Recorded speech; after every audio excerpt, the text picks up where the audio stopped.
I trusted her to water my plants while I was fighting for my life.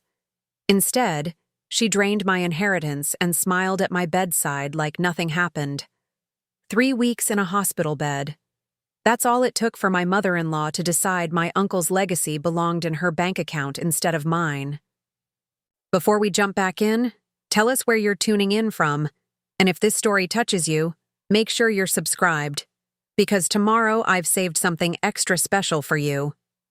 She thought having my signature on some old documents made her untouchable. She didn't know I held the key to the roof over her head, quite literally. The day I showed her the mortgage papers was the day Debbie Parker finally went silent for the first time in 20 years. The autumn rain pattered against the hospital window, creating shifting shadows across the mint-green walls of room 412. The morphine drip beside my bed kept time with a mechanical precision that had become the soundtrack to my waking hours. 3 weeks had passed since a delivery truck ran a red light and turned my sedan into an accordion of twisted metal and shattered glass. 3 weeks of surgeries, pain, and the peculiar loneliness that only exists in a room full of people who can come and go as they please. I reached for the water cup on my bedside table, wincing as the movement pulled at the stitches across my abdomen. The doctors said I was lucky. 2 broken ribs, a shattered femur, internal bleeding that had been stopped just in time. Lucky felt like a stretch, but I was alive. That counted for something. Easy there, Emma. Ryan's voice came from the doorway, my husband's tall frame blocking the fluorescent glare from the hallway.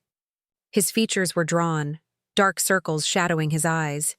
He'd been splitting his time between the hospital, our home, and his demanding job at the software company. The strain showed. "I've got it," I said, more sharply than intended. Independence had always been my security blanket, and having it stripped away by circumstance left me raw, irritable. Ryan didn't deserve my frustration, but he was there, and sometimes proximity makes you a target. He crossed the room, setting down a worn leather messenger bag and pressing a gentle kiss to my forehead. "Big news today," he said, pulling an I envelope from his pocket. "Thomas called. Uncle George's will has been finalized. He's coming by later with the paperwork." My Uncle George, technically my great-uncle, had passed away 2 months before my accident. We'd been close throughout my life, especially after my parents died in a boating accident when I was 23. Uncle George had stepped in, becoming the family I desperately needed. His death at 87 wasn't unexpected, but the hole it left in my life still ached like a phantom limb. "Did Thomas say anything about what's in it?" I asked, adjusting myself against the pillows, trying to find a position that didn't send pain radiating through my body. Ryan shrugged, his expression carefully neutral. "Just that everything's settled and he wanted to go through it with you personally." He checked his watch. "I've got to get back to work for a meeting, but I'll be back for dinner, okay? Mom said she'd stop by this afternoon to keep you company." I nodded, forcing a smile. Deborah Parker, Debbie to most, dragon lady in my private. Thoughts had been a fixture at my bedside since the accident. My mother-in-law's attentiveness would have seemed saintly to the hospital staff. To me, who had endured 12 years of her passive-aggressive commentary and boundary violations, it felt like being caged with a predator while tranquilized. "Great," I said, the false brightness in my voice apparent even to my own ears. "Can't wait." After Ryan left, I dozed fitfully, the pain medication dragging me under despite my resistance. I dreamed of Uncle George's house on Lakeshore Drive, the sprawling Victorian with its wraparound porch where we'd spent so many summer evenings watching the sunset over the water. In my dream, I was searching for something important, opening drawers and cabinets that kept multiplying, while Uncle George called my name from somewhere I couldn't reach. I woke to the sound of hushed voices. Thomas Bailey, my uncle's attorney and a family friend for decades, was speaking with someone just outside my door. I blinked against the afternoon light, orienting myself back to the sterile reality of the hospital room. Thomas entered first, his silver hair and tortoiseshell glasses as familiar as his leather briefcase, which had been old when I was a child and now qualified as an antique. Behind him came Debbie, her bleached blonde hair freshly styled, wearing an expensive-looking teal blazer I hadn't seen before. "Emma, my dear," Thomas said warmly, taking my hand in his cool, dry grip. "You're looking better than when I last saw you." "Low bar, Thomas," I said with a small smile. "Last time you saw me, I was barely conscious." He chuckled, pulling a visitor's chair closer to my bed. "Fair point. Well, I'm here with good news, which I hope helps with the recovery process." He placed his briefcase on the bedside table and clicked it open. Debbie positioned herself at the foot of my bed, her ever-present smile tight at the corners. "Ryan asked me to be here since he couldn't get away from work," she explained, though I hadn't asked. "Family should be present for important matters." Something in her tone made me uneasy, a subtle note of satisfaction that raised the hair on my arms. But before I could dwell on it, Thomas was placing documents on the rolling tray table across my lap. "As you know, George was meticulous about his affairs," Thomas began, his professional tone familiar from years of family business discussions. "The will itself is straightforward. After some modest charitable donations, the entirety of his estate passes to you, Emma." I felt a swell of emotion that had nothing to do with the money, and everything to do with this final act of love from the man who had been more of a father to me than an uncle. Uncle George had been comfortable but not wealthy by most standards. His lakeside home, passed down through generations, was the most valuable asset, and we had already discussed that he wanted me to have it.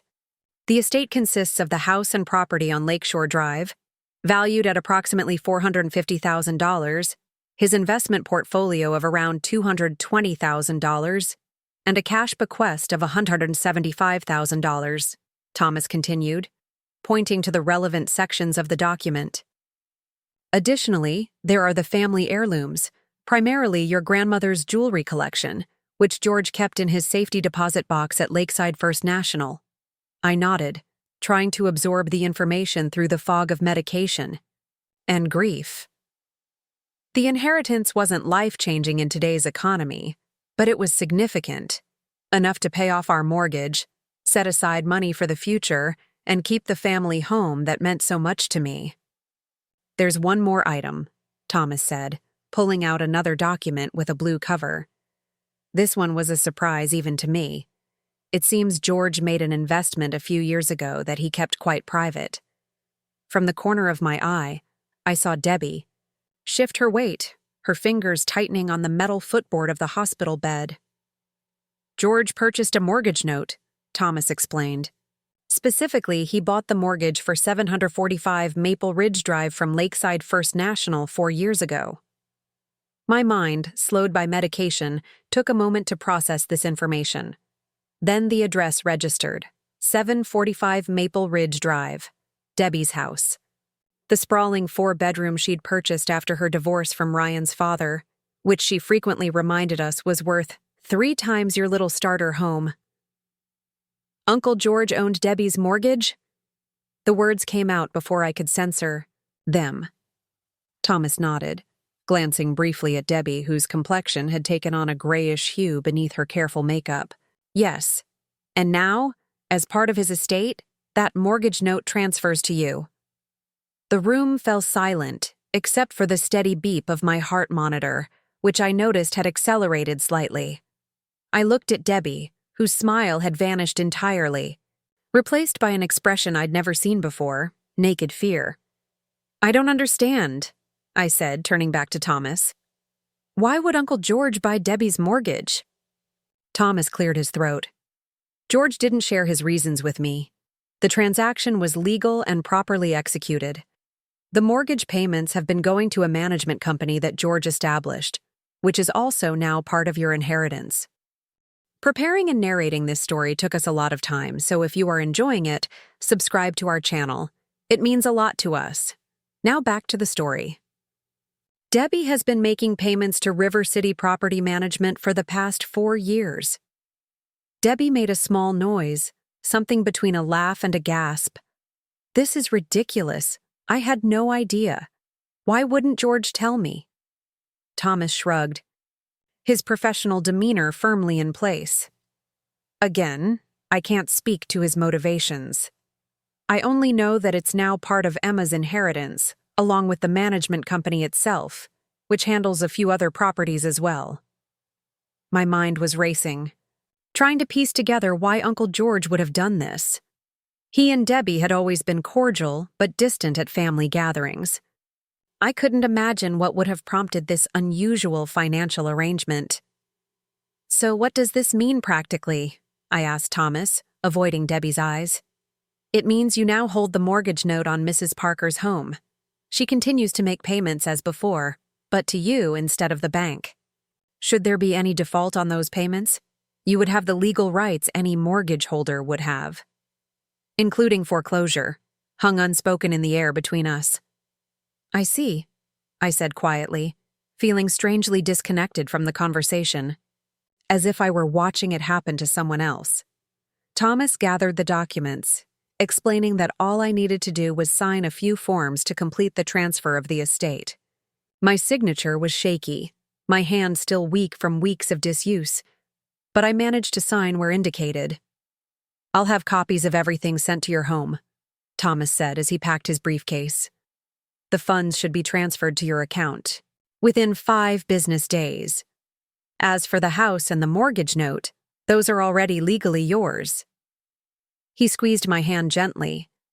"George wanted you taken care of, Emma. He was very clear about that." After Thomas left, Debbie remained at the foot of my bed, her manicured nails tapping a nervous rhythm against the metal frame. "Well?" she said finally, her voice brittle. "That was certainly unexpected." I nodded, unsure what to say. The medication was pulling me toward sleep again, but my mind was too active, processing this strange new dynamic between us. "I should let you rest," Debbie said, gathering her designer purse. "I'll tell Ryan about the will when he stops by later." "Thank you," I murmured, my eyelids heavy. As she reached the door, Debbie paused, turning back with a smile that didn't reach her eyes. "Oh, and congratulations on your inheritance. George was always so fond of you." Something in her tone sent a chill through me despite the warm hospital. Blankets. But before I could respond, she was gone, leaving behind only the lingering scent of her expensive perfume and a sense of unease I couldn't quite place. I drifted off to sleep with the rain still tapping at the window and Uncle George's will documents tucked safely in the drawer beside me. I dreamed again of his house, but this time I wasn't searching. Instead, I was sitting with him on the porch, watching the sunset over the lake. "Keep your eyes open, Emmy," he said in the dream, using his old nickname for me. "Not everyone wishes you well." When I woke, the room was dimmer, evening settling in. Ryan sat in the chair beside my bed, scrolling through his phone. He looked up when I stirred. "Hey there," he said softly. "Mom told me about Uncle George's will." "That's amazing news, Em." I nodded, still groggy. "Did she mention all of it? About the mortgage?" A flicker of confusion crossed Ryan's face. "Mortgage? No, she just said you inherited the house and some money." He leaned forward. "What mortgage?" The realization that Debbie had selectively edited the information for her son didn't surprise me, but it did confirm the vague unease I'd felt earlier. I explained about the mortgage note, watching as Ryan's expression shifted from confusion to disbelief. "That's bizarre," he said finally. "Why would Uncle George do that?" "I have no idea," I admitted. "But it feels significant, doesn't it? Like there's something we're missing." Ryan ran a hand through his hair, a gesture I recognized from our 12 years together as a sign of deep discomfort. "I'm sure there's a simple explanation. Maybe it was just a good investment opportunity." He stood up, pacing the small room. I should call Mom. Let her know I know about this. Wait, I said, reaching for his hand. Something feels off. Debbie seemed, I don't know, almost scared when Thomas explained about the mortgage. And then she deliberately didn't tell you about it. Ryan sighed, the sound heavy with the weight of divided loyalties I'd witnessed throughout our marriage. You're on some pretty serious pain meds. Maybe you're reading too much into it. His dismissal stung, but it wasn't unfamiliar. Ryan had always found it easier to minimize tensions than confront them, especially when they involved choosing between his mother and his wife. Maybe, I conceded, too tired to argue. But could you do something for me? Could you check on the safety deposit box Thomas mentioned? The one with my grandmother's jewelry?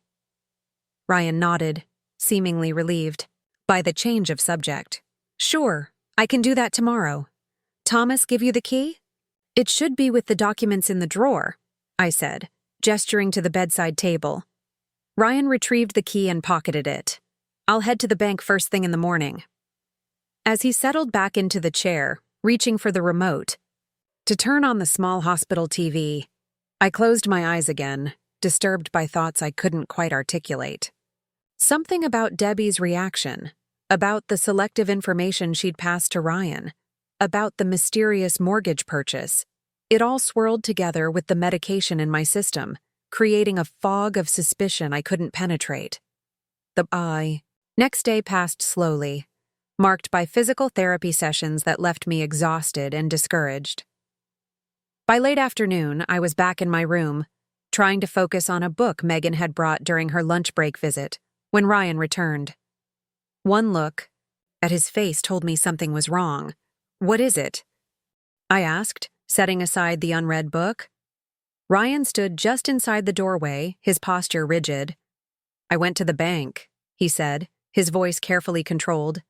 The safety deposit box is empty. Empty? I echoed. That can't be right. Thomas said.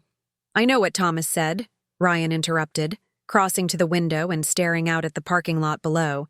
But I'm telling you, it's empty. I had the bank manager check the access records. The box was last opened 3 days ago. 3 days ago? I struggled to sit up straighter. That's impossible. I've been here, and Uncle George has been dead for months. Ryan turned to face me, his expression grim. It was accessed using the secondary key, by my mother. The words hung in the air between us, their implications expanding to fill the sterile hospital room. Debbie had the secondary key to Uncle George's safety deposit box. Debbie had emptied it just days before Thomas brought the will documents. Debbie, who had convenient access to our house while I was hospitalized and Ryan was working. Ryan, I said slowly, I need you to go home and check something for me. What? His voice was flat, defeated, as if he already knew what I was going to say.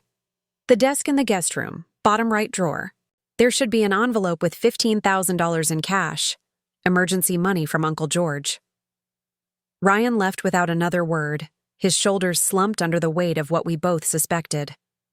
I lay back against the pillows, my mind clearer than it had been in weeks, fueled by a growing certainty that while I had been fighting for my life, my mother-in-law had been systematically helping herself to my inheritance.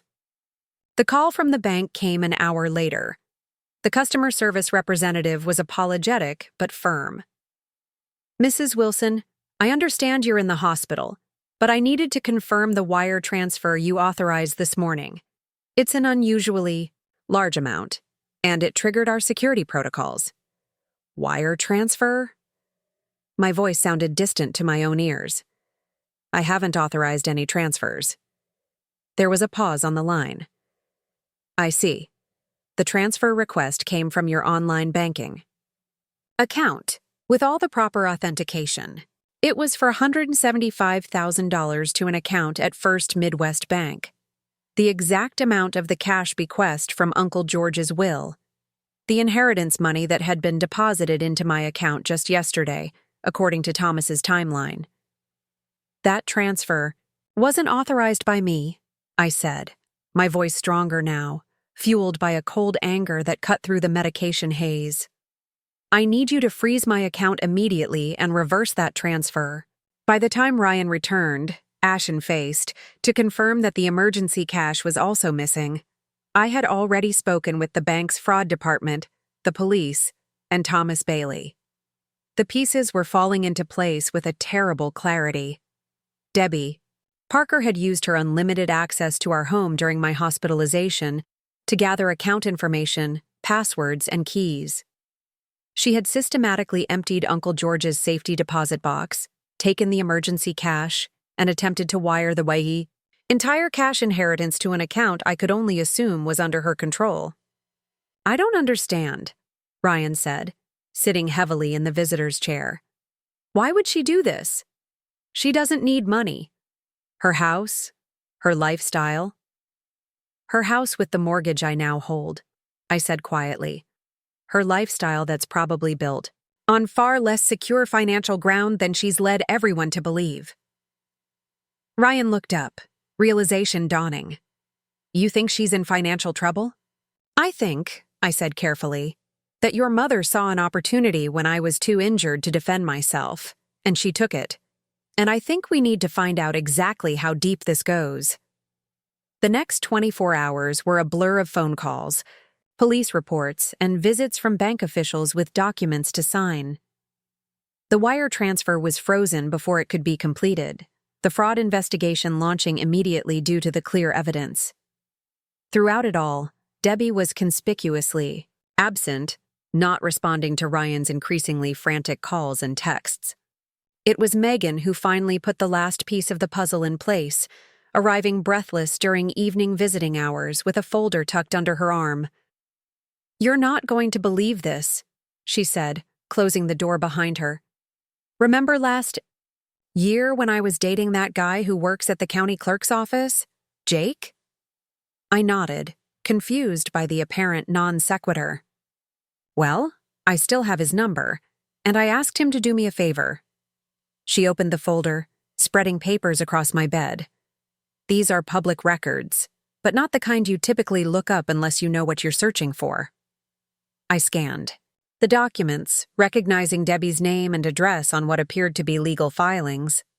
Your mother-in-law, Megan said, tapping the papers, has been sued 3 times in the past 2 years by creditors. She has a tax lien against her property for unpaid property taxes. And, she pulled out another document with a flourish, she's missed 4 mortgage payments in the past 6 months. 4 payments? Ryan's voice cracked as he picked up the paper. That's almost in foreclosure territory. Exactly, Megan said grimly. And guess who now holds that mortgage? I leaned back against the pillows, the pieces finally forming a complete picture. She wasn't just stealing from me because she could. She was desperate. I looked at Ryan, seeing the pain etched in his features. And when she found out that I now hold her mortgage, she panicked, Ryan finished, his voice hollow, tried to grab whatever she could before you discovered the missed payments. The full weight of the betrayal settled over the room. Not just the theft, which was calculating enough, but the violation of trust while I was at my most vulnerable. The realization that while I was fighting to heal, Debbie had been methodically working to steal what might have helped secure that future. What are you going to do? Megan asked softly. I looked at the mortgage document among the papers she'd brought, the cold legal language that gave me power I had never sought over the woman who had tried to rob me while I lay injured. First, I said, my voice steadier than I felt, I'm going to get out of this hospital. And then I'm going to have a conversation with my mother-in-law about the true meaning of family. 3 days later, I was discharged with a walking cast, prescriptions for pain management, and a clarity of purpose that no medication could dull. The police investigation into the theft was proceeding. The bank had secured my accounts, and Thomas was handling the legal aspects of recovering the jewelry and cash already taken. Debbie had finally surfaced, calling Ryan with tearful explanations about misunderstandings and temporary borrowing, insisting that she'd only been trying to manage my inheritance while I was incapacitated. He'd listened in stony silence before telling her that we would be coming to her house the following day to discuss everything in person. As Ryan helped me up the manicured path to Debbie's front door, I felt a strange sense of calm. The house, before us, with its pristine landscaping and carefully coordinated exterior, now symbolized everything false about the woman who lived inside. The facade of affluence and control that hid financial desperation and moral bankruptcy. Debbie opened the door before we could knock, her usual perfect appearance now showing signs of strain. Her smile was brittle as she ushered us into the living room, decorated in the neutral tones and mass-produced elegance of someone aspiring to a wealth they didn't possess.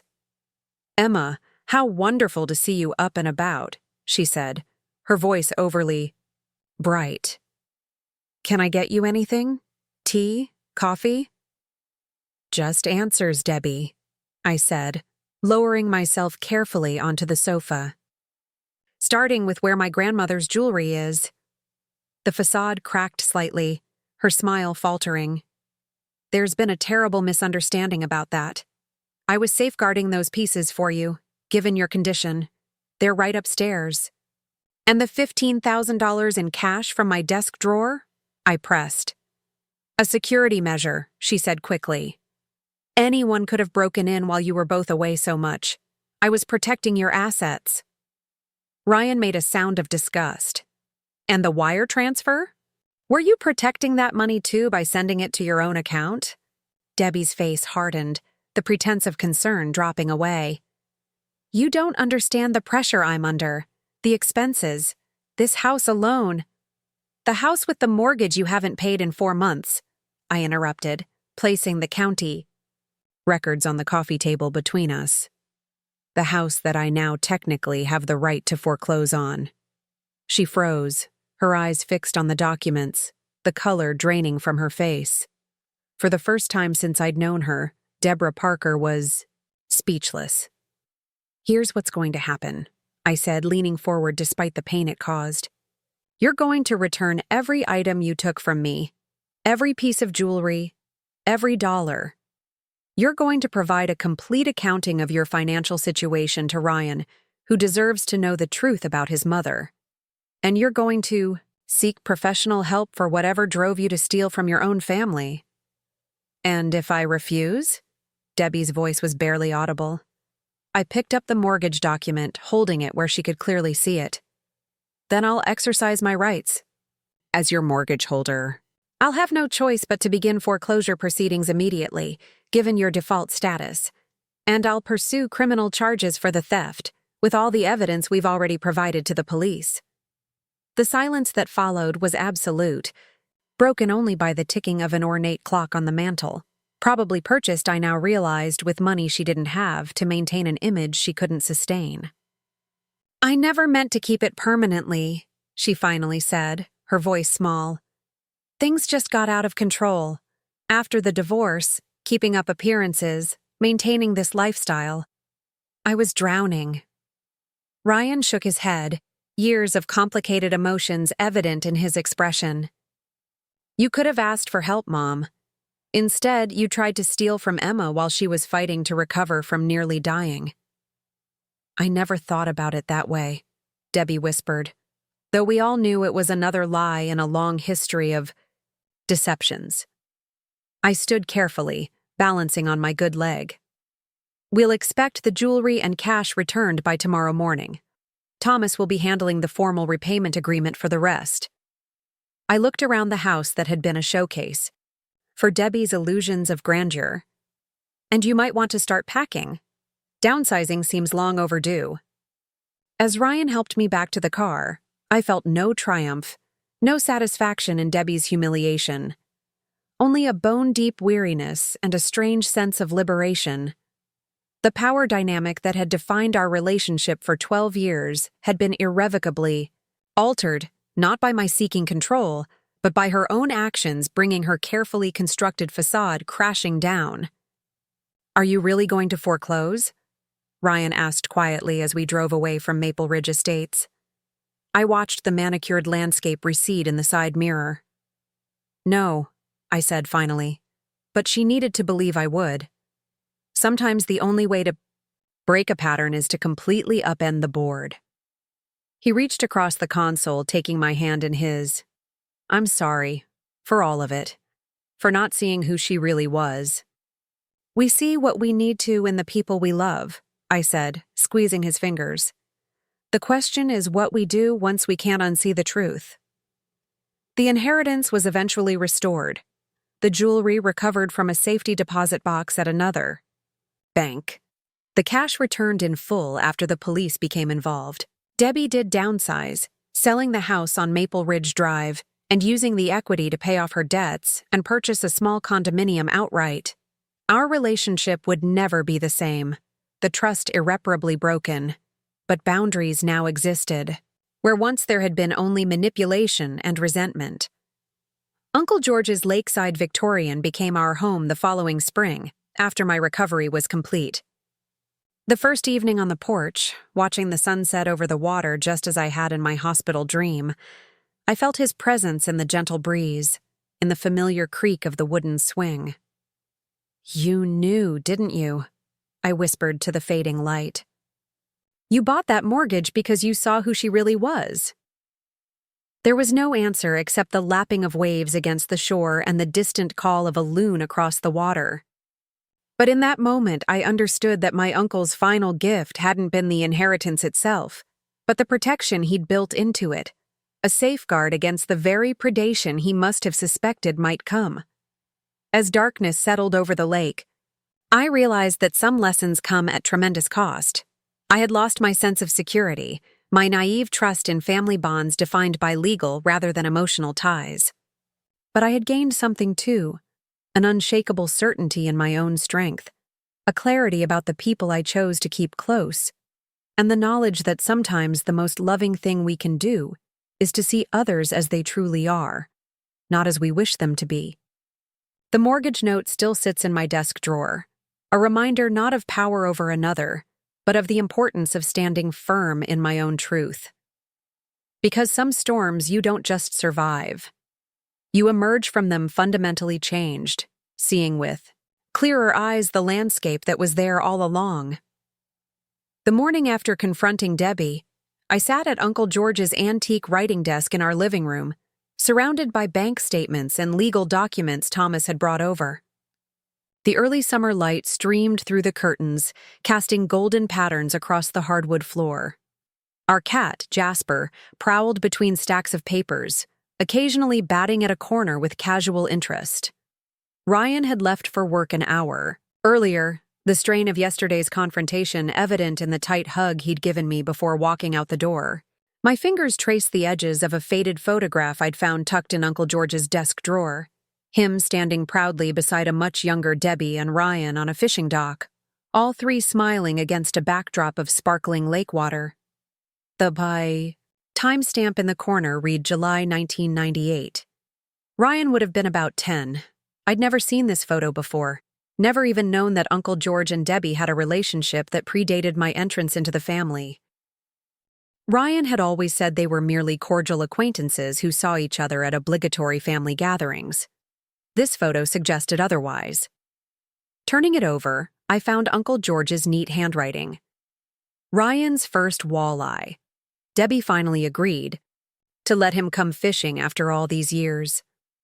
I set the photo aside and returned to the financial documents, but my mind kept wandering back to that inscription. Debbie finally agreed. It suggested reluctance, resistance, perhaps even control over Ryan's relationship with his great-uncle. My cell phone buzzed with an incoming text from Megan. How are you holding up? Need anything? I typed back. Actually, could you do me another favor? Ask Jake if there are any records of property transactions between George Wilson and Deborah Parker before the mortgage purchase. The reply came quickly. On it. Lunch later? Can't today. Still sorting through everything. Tomorrow? It's a date. Take care of yourself, Em. I set the phone down and returned to the documents, a nagging sense that I was missing something important, tugging at the edges of my mind. The mortgage purchase had been so deliberate, so specific. Uncle George wasn't the type to make financial decisions impulsively, especially not ones that created such an unusual power dynamic. The doorbell rang, startling me from my thoughts. Through the peephole, I saw Thomas Bailey standing on our front porch, clutching his worn leather briefcase. "Thomas," I said as I opened the door, "I wasn't expecting you today." He smiled apologetically, stepping inside when I gestured him in. "Sorry for the surprise visit, Emma. I found something while organizing George's personal files that I thought you should see immediately." He glanced around. "Is Ryan here?" "At work. Why?" Thomas's expression grew solemn. "Perhaps that's for the best. This is somewhat sensitive." My stomach tightened as I led him to the kitchen table, clearing space among the scattered papers. Thomas placed his briefcase flat, entering the combination with practiced movements. From inside, he withdrew a manila folder with a handwritten label. "Deborah Parker, personal." "I've been systematically organizing all of George's files for the estate transfer," Thomas explained. "This was in a locked drawer in his home office, separate from his other legal and financial documents." He opened the folder, revealing what appeared to be bank statements, handwritten notes, and several official-looking letters. "Emma, I believe George was investigating Deborah for some time before he purchased her mortgage." I leaned forward, picking up the top document, a credit report for Deborah Parker dated 3 years ago, showing multiple accounts and collections and a credit score that made me wince. "He ran a credit check on her?" Thomas nodded. "Not just that. He appears to have been tracking her financial behavior for at least 5 years. Look at this." He pulled out a handwritten ledger, rows of dates and notations in Uncle George's meticulous script. He documented every time she mentioned financial difficulties to family members, every time she purchased something extravagant shortly after claiming hardship, every time she borrowed money without repaying it. My eyes skimmed the entries, catching phrases like claimed couldn't afford Ryan's textbooks, purchased new car same week, and borrowed $3,000 from Ryan for emergency roof repair, took cruise to Bahamas next month. "Why would he do this?" I murmured, more to myself than to Thomas. "There's more," Thomas said quietly, pulling out a yellowed envelope. "This may explain his motivation." Inside was a letter dated nearly 20 years ago, written on the letterhead, of Lakeside Community College. It was addressed to George Wilson and signed by the Dean of Students. "Dear Mr. Wilson," I read aloud, "we regret to inform you that the scholarship funds you established for your grandnephew Ryan Parker have been withdrawn by his mother, Deborah Parker, who as legal guardian has authority over educational accounts established for her minor child. While we understand your disappointment, we have no legal recourse to prevent this action." I looked up at Thomas, shock washing over me. "She took Ryan's college fund? The one Uncle George set up for him?" Thomas nodded grimly. "And according to George's notes, she told Ryan the scholarship simply wasn't renewed due to budget cuts. He established a new one immediately, this time structured so she couldn't access it, but the betrayal seems to have deeply disturbed him." The pieces were starting to fall into place. So he began monitoring her financial behavior, suspecting she might take advantage of Ryan again. That appears to be the case. And when he became ill last year, knowing he didn't have much time, left. "He bought her mortgage as insurance," I finished, "to make sure she couldn't exploit Ryan or me after he was gone." Thomas closed the folder gently. George was a careful man who believed in preparation. I think he saw this as a form of protection, a way to ensure Deborah couldn't harm you financially if he wasn't around to intervene. The weight of Uncle George's foresight settled over me. He had seen the pattern of behavior long before I entered. The picture had recognized Debbie's financial manipulation for what it was. And in his own quiet way, he had established a safeguard. Not out of malice, but out of love and concern. "Does Ryan know about the scholarship?" I asked, my voice barely above a whisper. Thomas shook his head. "Not to my knowledge. George? Never told him. I think he wanted to protect their relationship. I ran my fingers across the folder, feeling a surge of grief for Uncle George mixed with profound gratitude. Even in death, he was still protecting us. "Thank you for bringing this to me," I said finally. "I need to think about what to do with this information." "Of course," Thomas replied, standing to leave. At the door, he paused. "Emma, George trusted your judgment. Whatever you decide to do with this information, I believe he would support you." After Thomas left, I sat motionless at the kitchen table, the folder open before me, revealing years of quiet observation and concern. Uncle George had seen the pattern I'd only glimpsed in fragments during my marriage. The extravagant purchases that seemed at odds with Debbie's frequent complaints about money. The subtle manipulations of Ryan's generosity. The carefully cultivated image of financial success that never quite aligned with reality. My phone buzzed. Again, a text from Megan with an attachment. "Jake found something. Property deed transfer from George to Debbie in 2005. Lakefront lot worth $80K at the time." I opened the attachment, scanning the legal document. Uncle George had given Debbie a valuable piece of lakefront property seemingly for no compensation. A gift, on paper. The timing aligned with Ryan's sophomore year of college, right around when he would have been applying for graduate programs. Another text from Megan followed. "Jake says this property was sold by Debbie 6 months later for $95K to a developer. Interesting, right?" The pattern was becoming clearer, darker. Uncle George gives Debbie valuable property, possibly to secure something for Ryan's future. Debbie immediately converts it to cash. Ryan never mentions this transaction. Likely, because he never knew about it. I was still staring at my phone when it rang. Ryan's number flashing on the screen. "Hey," I answered, trying to keep my voice neutral despite the storm of revelations swirling in my mind. Something weird just happened," Ryan said, his voice tense. "Mom showed up at my office. She was different, subdued. She gave me a check for $15,000 and said it was back payment for loans. And then she hugged me and left before I could really ask questions." I closed my eyes, processing this information. Did she say anything else? Just that she was sorry and that she was making things right. "Emma, I've never loaned her $15,000. At least, not all at once. But in smaller amounts over time. For emergencies that probably never existed. For needs that were likely fabricated." My mind flashed to Uncle George's ledger, the careful notations of amounts borrowed and never repaid. "I think," I said carefully, "we need to have a longer conversation when you get home. I've learned some things today about your mom's financial history with your family." "What kinds of things?" Ryan's voice had an edge I rarely heard, wariness mixed with a growing suspicion. "It's better to go through it in person. There are documents you should see." After we hung up, I gathered everything into organized files: Uncle George's records, the property transfer, the scholarship letter.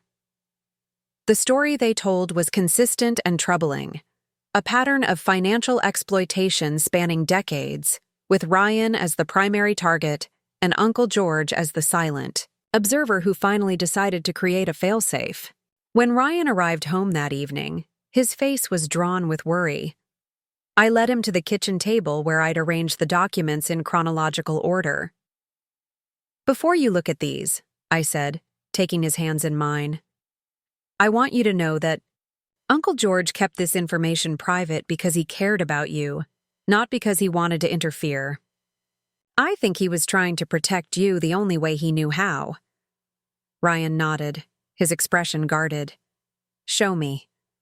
For the next hour, we went through it all: the scholarship withdrawal, the property transfer and quick sale, the ledger of borrowing. Without repayment, the credit reports showing mounting debt alongside continued luxury spending. With each document, Ryan grew quieter, the muscle in his jaw tightening. When we reached the end, the mortgage purchase, he stood abruptly and walked to the window, staring out at the darkening evening sky. 20 years, he said finally, his voice hollow. 20 years of lies. I worked 2 jobs during college because she told me the scholarship fell through. I gave her money for needed repairs that apparently never happened. His voice cracked. I defended her to you over and over when you tried to point out inconsistencies. I moved to stand beside him, not touching, just present. You loved her. You wanted to believe the best. I wanted to be blind, he corrected bitterly.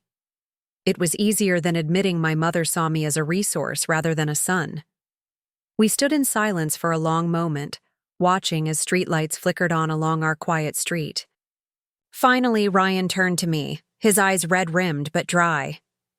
What do we do now? About the mortgage? About everything? I considered the question carefully. I think that depends on what outcome we want. If it's punishment or revenge, we have options. If it's protection and boundary setting, we have different options. And if it's healing? Ryan asked quietly. The question hung between us, complex and without easy answers. Healing wouldn't come from pretending the betrayal hadn't happened. It wouldn't come from allowing the pattern to continue. But neither would it come from inflicting further pain, even if that pain was justified.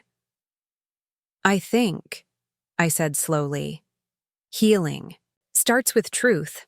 All of it, laid bare. No more secrets, no more manipulation. And then firm boundaries that protect us both going forward. Ryan nodded, taking my hand and squeezing it gently. I want to confront her. Not to attack, but to finally have an honest conversation. Will you be there with me? Of course, I promised. Tomorrow? Tomorrow, he agreed. And Emma, thank you for not saying, I told you so. I know there were signs I ignored. We all have blind spots when it comes to the people we love, I said softly. Mine just happened to be in different places than yours. That night, I dreamed of Uncle George again. We were sitting on his dock, feet dangling in the cool lake water. The sunset painted the sky in shades of amber and violet. You found it all, he said, not looking at me but gazing across. The water. Why didn't you tell us? I asked. Why keep track of everything but never confront her? He smiled sadly. Some truths have to be discovered, Emmy. Not told. Would Ryan have believed me over his mother? Would you have wanted to come between them? I had no answer because he was right. The revelation had to come in its own time, when the pattern had become too clear to ignore. The mortgage, I said. That was clever. Uncle George chuckled. Just insurance. I hoped you'd never need to use it. I'm not sure what to do with it now. He turned to me then, his eyes kind but resolute. You'll know when the time comes. Trust yourself, Emmy. You always see things clearly, even when it's difficult. I woke with the dream still vivid in my mind, the sense of Uncle George's presence lingering like the scent of his pipe tobacco that had always clung to his sweaters. Outside, dawn was breaking over Lakeside, the sky lightening from indigo to pale blue. Ryan was already awake, sitting at the kitchen table with a cup of coffee, staring into the middle distance. He looked up when I entered, offering a tentative smile.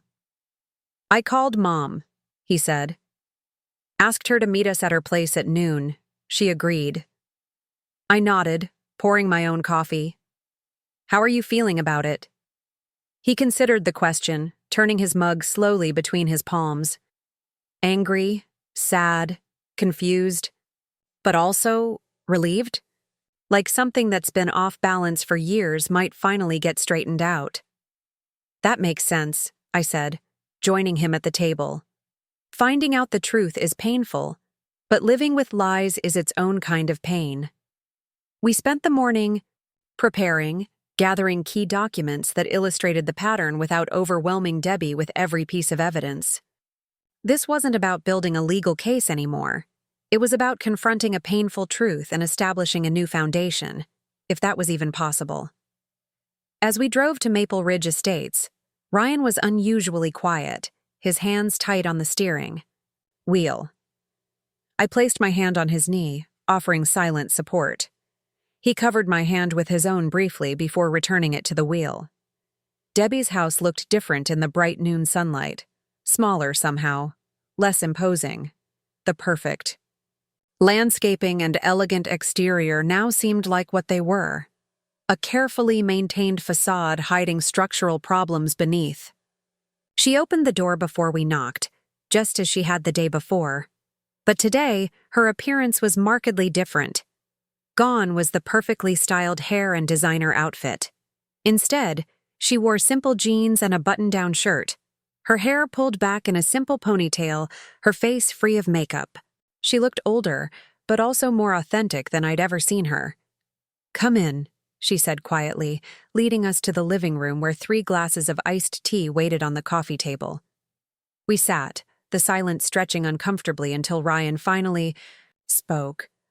"Mom, we know about the scholarship Uncle George set up for me that you withdrew when I was 17. Debbie's face paled, her fingers twisting together in her lap. "How did you—" "We know about a lot of things," Ryan continued, his voice steady despite the emotion I could see in the tension of his shoulders. "The property he gave you that you immediately sold. The pattern of borrowing money for emergencies that weren't real. All of it." Debbie's eyes darted to me, then back to Ryan. For a moment, I thought she might deny everything, fall back on the defensive tactics she'd used throughout our confrontation the day before. Instead, her shoulders slumped, defeat written in every line of her body. "I never thought it would all come to light," she said, her voice barely audible. "Not like this." "Why?" Ryan asked, the simple question containing worlds of hurt. "Why take advantage of me, of Uncle George? We would have helped you if you were struggling. You didn't have to lie." Debbie's laugh was hollow, devoid of humor. "Struggling? That implies temporary hardship. This was." She gestured vaguely around the impeccably decorated room. "This was survival. After your father left, I had nothing. No career, no savings of my own, no way to maintain what everyone expected of me." "So you created a fiction," I said quietly. "The successful single mother, the woman who didn't need anyone's help but was actually taking it through deception." She flinched at the directness of my words but didn't deny them. "When you grow up being told your only value is in appearance, how you look, where you live, what you wear, you learn to protect that at all costs." She looked directly at Ryan. "I never meant to hurt you. I just couldn't bear for anyone to know the truth." "That you were human? That you needed help?" Ryan's voice cracked. "Mom, I would have understood. I would have supported you." "Would you?" she challenged, a flash of the old Debbie surfacing.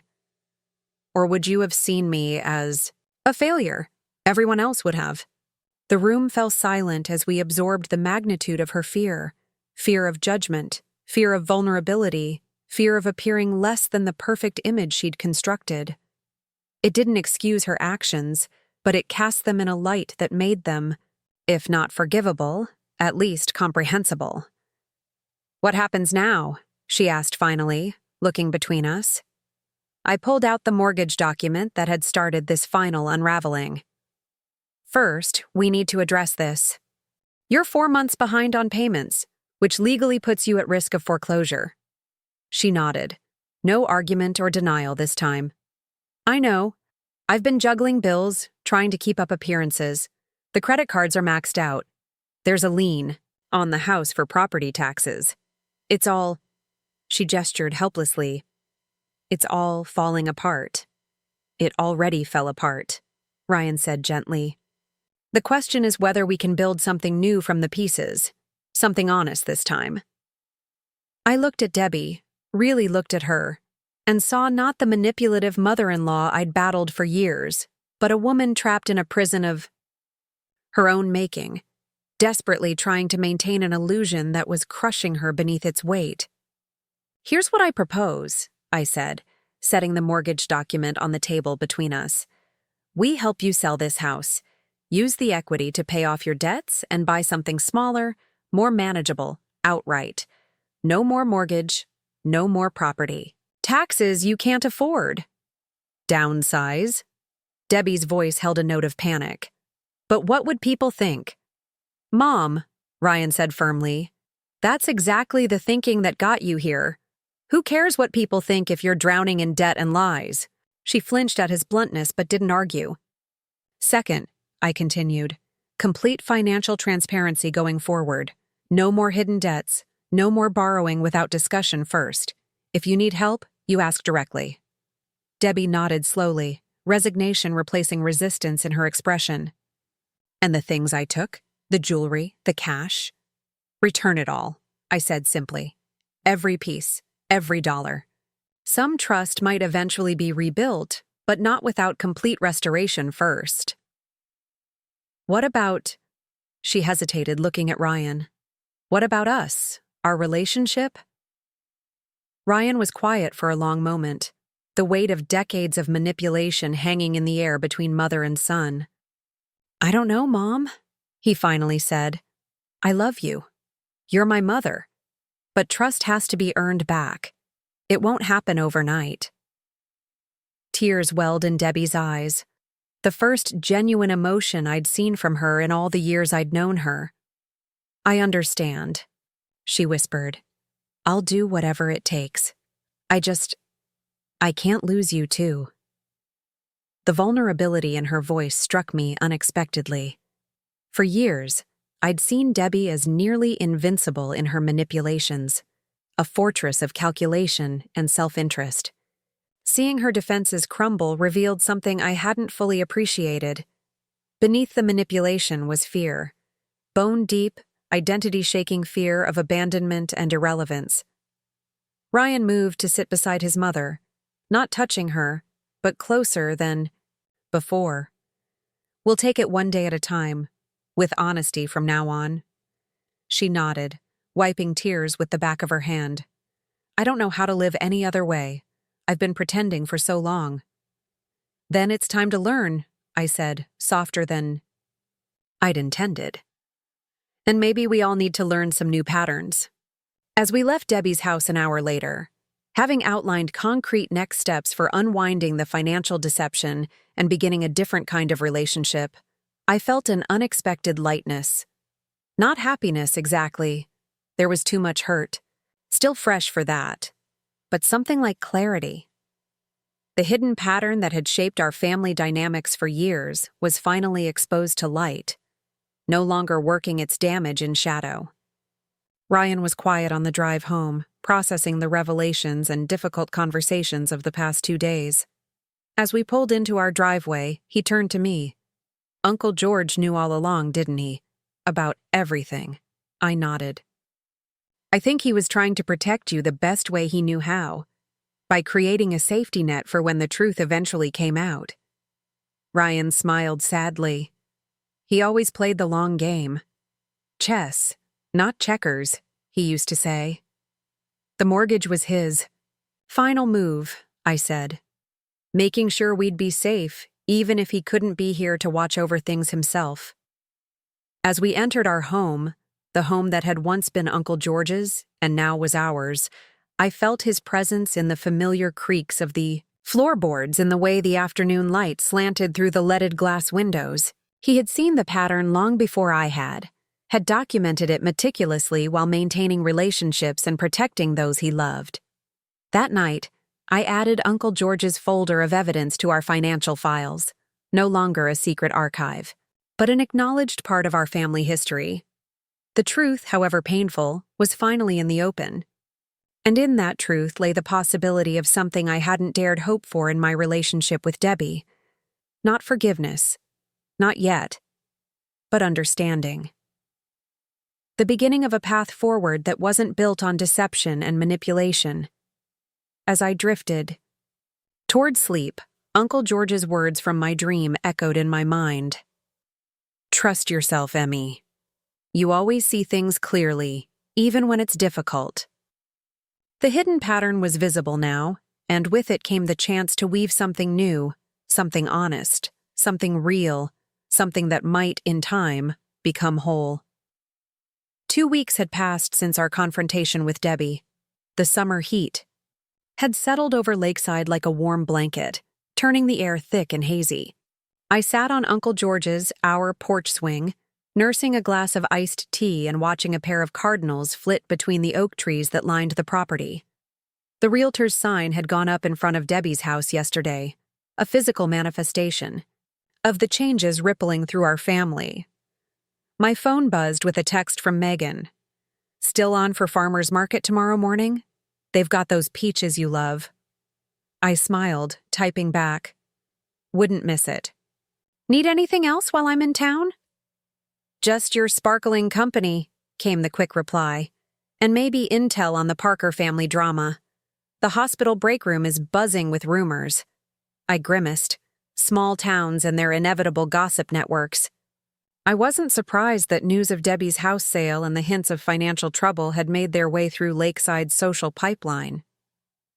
Still, the thought of becoming casual conversation over coffee breaks made my stomach tighten. Not much to tell, I replied, though we both knew that was far from true. See you at 9. The screen door creaked open behind me, and Ryan stepped out, carrying his own glass of tea. He settled beside me on the swing, his weight making the chains creak in familiar rhythm. Thomas called, he said after a moment. The transfer to Mom's account is complete. I nodded, turning my glass slowly between my palms. We had decided to help Debbie with the initial costs of downsizing, moving expenses, security deposit, on a small apartment while she looked for something to buy, the realtor's fees. It wasn't forgiveness exactly, but a practical acknowledgement that starting over required resources she didn't have. How do you feel about it? I asked, studying Ryan's profile as he gazed out at the lake.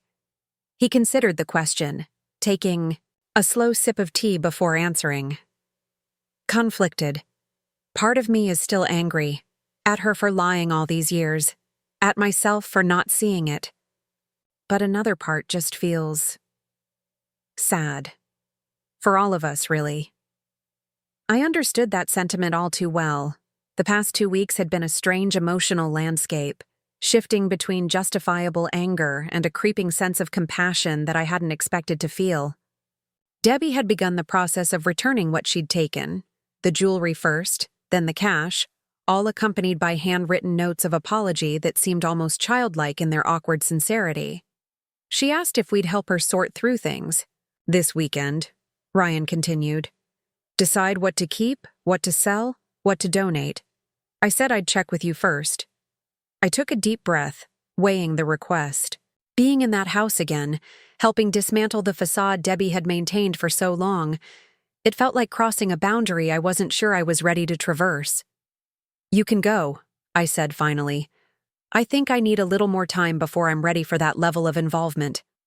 Ryan nodded, covering my hand with his. I understand. I'll just go for a few hours on Saturday. We sat in comfortable silence as the sun began its descent toward the tree line, painting the lake in shimmering gold. The mortgage papers for Debbie's house remained in our desk drawer, no longer a weapon of last resort, but a reminder of tangled family history that was slowly, painfully being unraveled. The next morning dawned clear and bright, the heat momentarily held at bay by a gentle breeze off the lake. I met Megan at the farmer's market set up in Lakeside's town square, where local vendors arranged their produce, baked goods, and crafts, beneath colorful awnings. You look better, Megan observed as we browsed tables laden with summer vegetables. Less like you might shatter if someone looks at you wrong. I chuckled, selecting a few ripe tomatoes. Thanks, I think. It's been intense, but we're working through it. Megan nodded, understanding in her eyes. She'd been witness to the Debbie situation for years, offering sympathetic ears and occasional strategic advice when my mother-in-law's behavior became particularly difficult to navigate. And Debbie?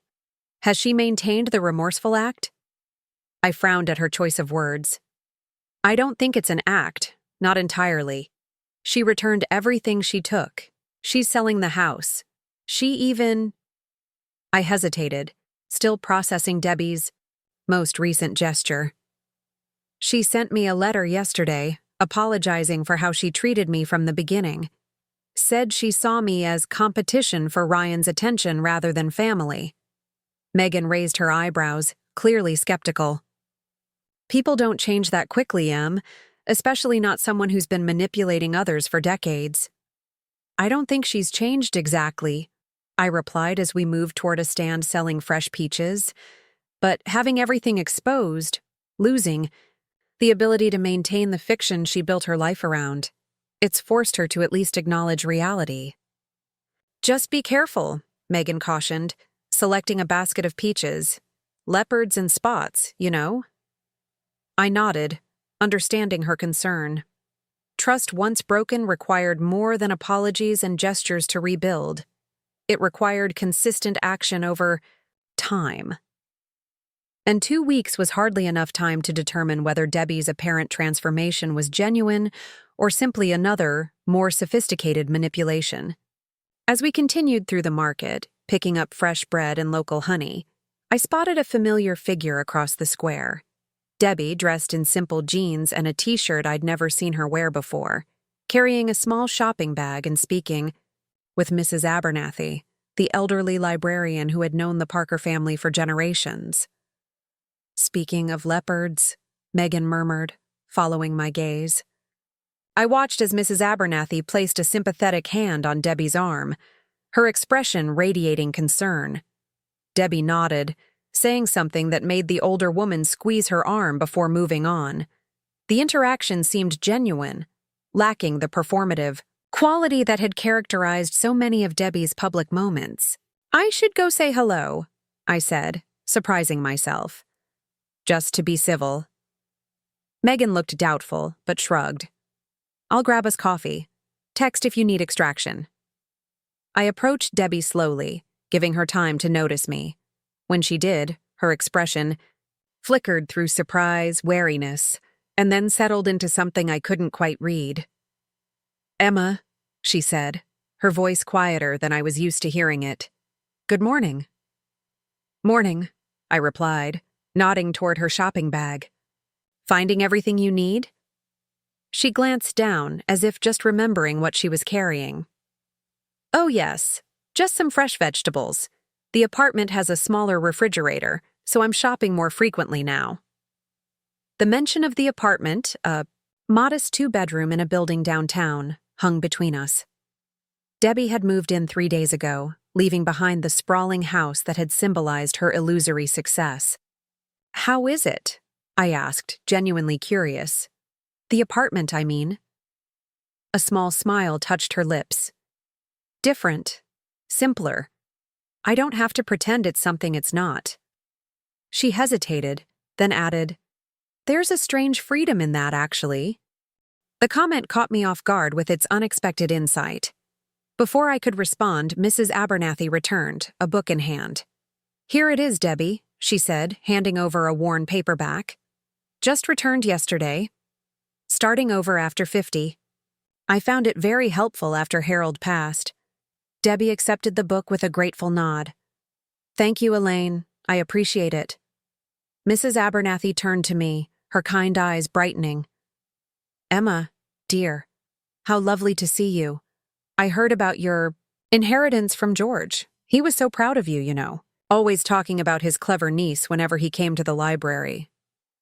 The comment pierced me with unexpected grief. I hadn't been to the library since Uncle George's passing, had avoided many of the places in town that held strong memories of him. Thank you, I managed. He was special to me, too. Mrs. Abernathy patted my arm before continuing on her way, leaving Debbie and me in an awkward silence.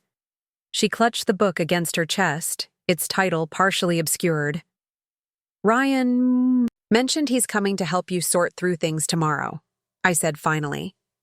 Debbie nodded, relief evident in her expression. Yes, there's a lot to go through. 30 years in that house. She hesitated. You'd be welcome too if you wanted to come. The invitation seemed genuine, without the undercurrent of manipulation I was accustomed to detecting in her offers. Still, I wasn't ready. Maybe another time, I said. I have some work to catch up on. Of course, she replied quickly. I understand. Another silence stretched between us, filled with unspoken history and tenuous possibility. Finally, Debbie spoke again, her voice barely audible above the market's ambient noise.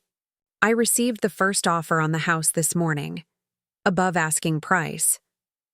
That's good news, I said cautiously. It is. It means I can pay everything off and start fresh. She met my eyes directly. Thank you, Emma, for not taking everything away when you could have. The simple acknowledgement settled oddly in my chest. Not quite comfort, not quite discomfort, but something in between.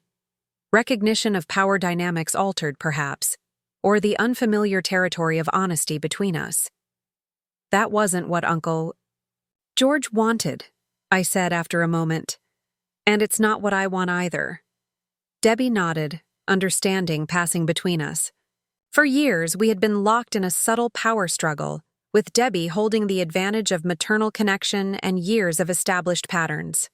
Now, the balance had shifted dramatically, and we were both finding our footing on this new terrain. I should go, I said, gesturing vaguely toward where Megan waited with 2 coffee cups. Take care, Debbie. You too, Emma. As I turned to leave, she called after me softly. Emma? The jewelry. Your grandmother's pieces. They're beautiful. They should be worn, not kept in a box. Just something to think about. I nodded, unable to form a response, and returned to Megan, my mind churning with the unexpected interaction. Well? Megan prompted, handing me a steaming cup. Still sporting her spots? I took a sip, considering. I'm not sure. Maybe leopards don't change their spots, but they can perhaps decide to use their camouflage differently. Megan rolled her eyes good-naturedly. Ever the optimist. Just promise me you'll keep your guard up. People like Debbie, they're playing chess while the rest of us are playing checkers. Her words echoed Uncle George's favorite saying so closely that it sent a chill through me despite the summer heat. Chess, not checkers. The long game versus the immediate move. Later that afternoon, as I sorted through more of Uncle George's papers in his old study, now Ryan's home office, I came across a small leather-bound journal tucked behind a row of legal texts.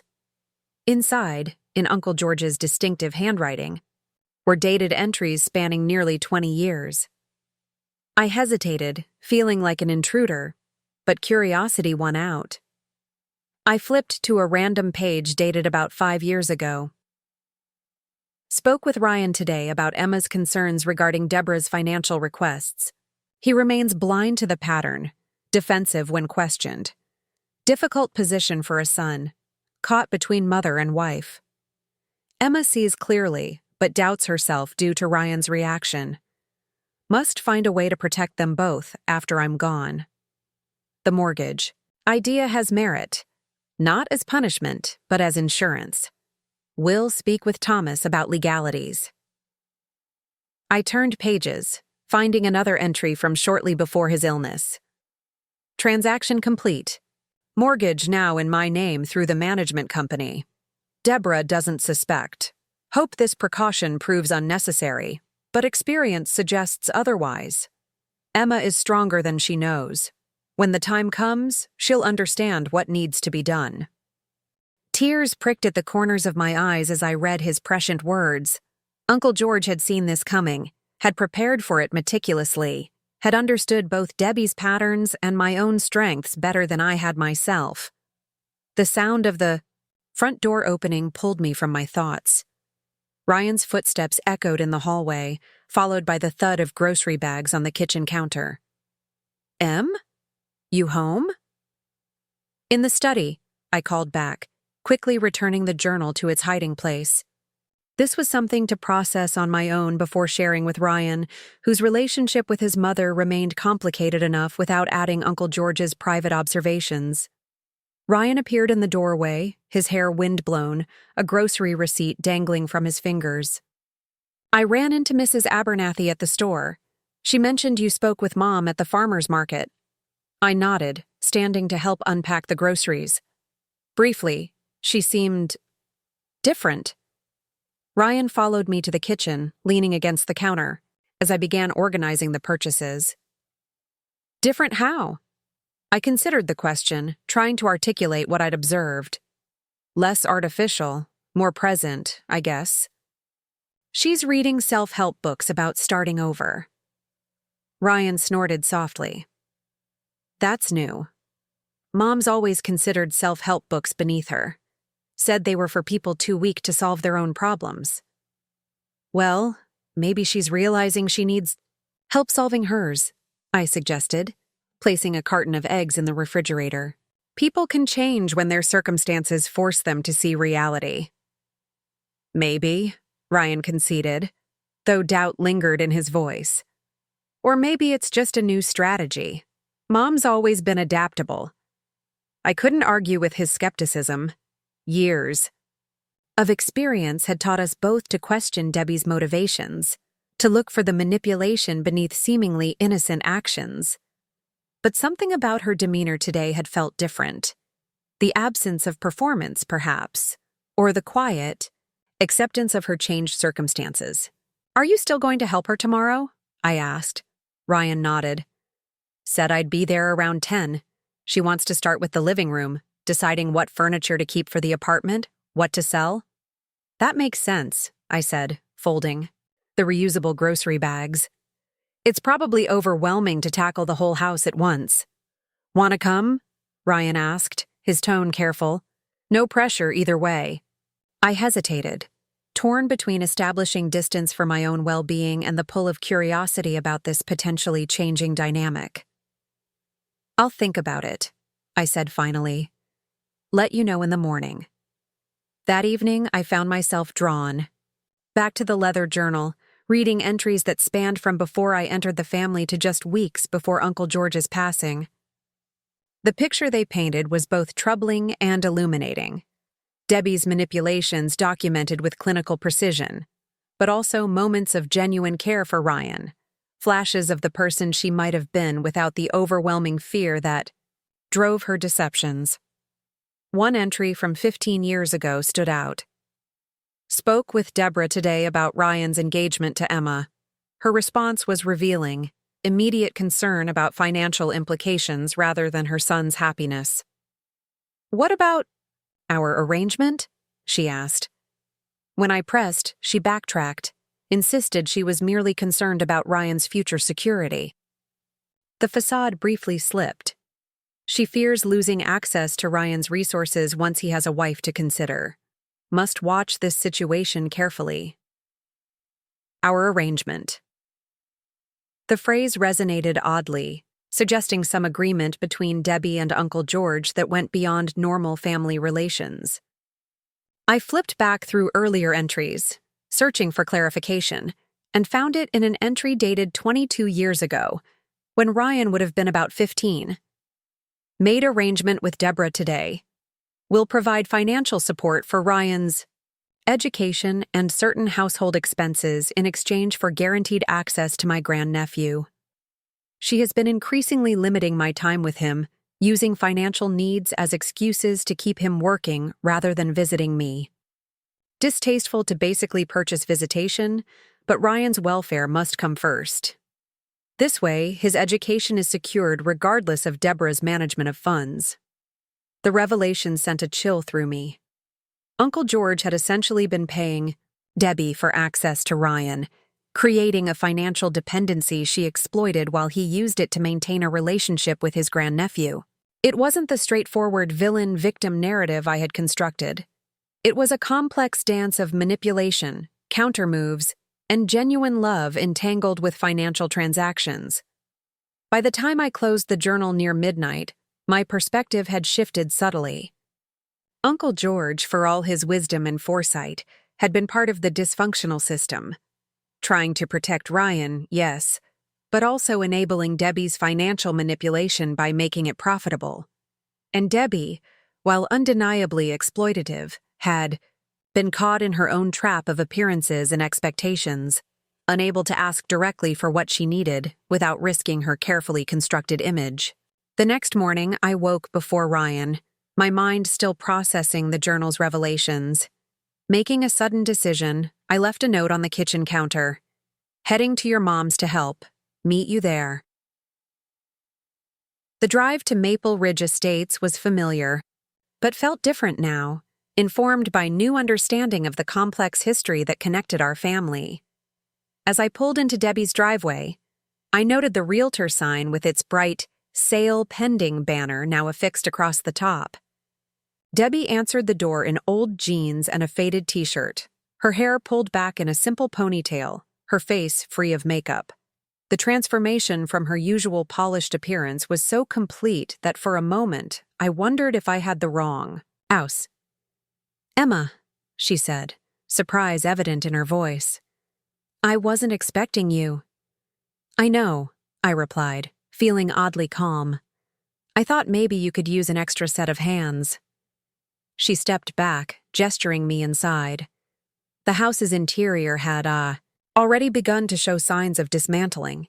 Empty spaces on walls where photos had hung. Boxes stacked in corners. The careful staging of her perfect home giving way to practical preparation for transition.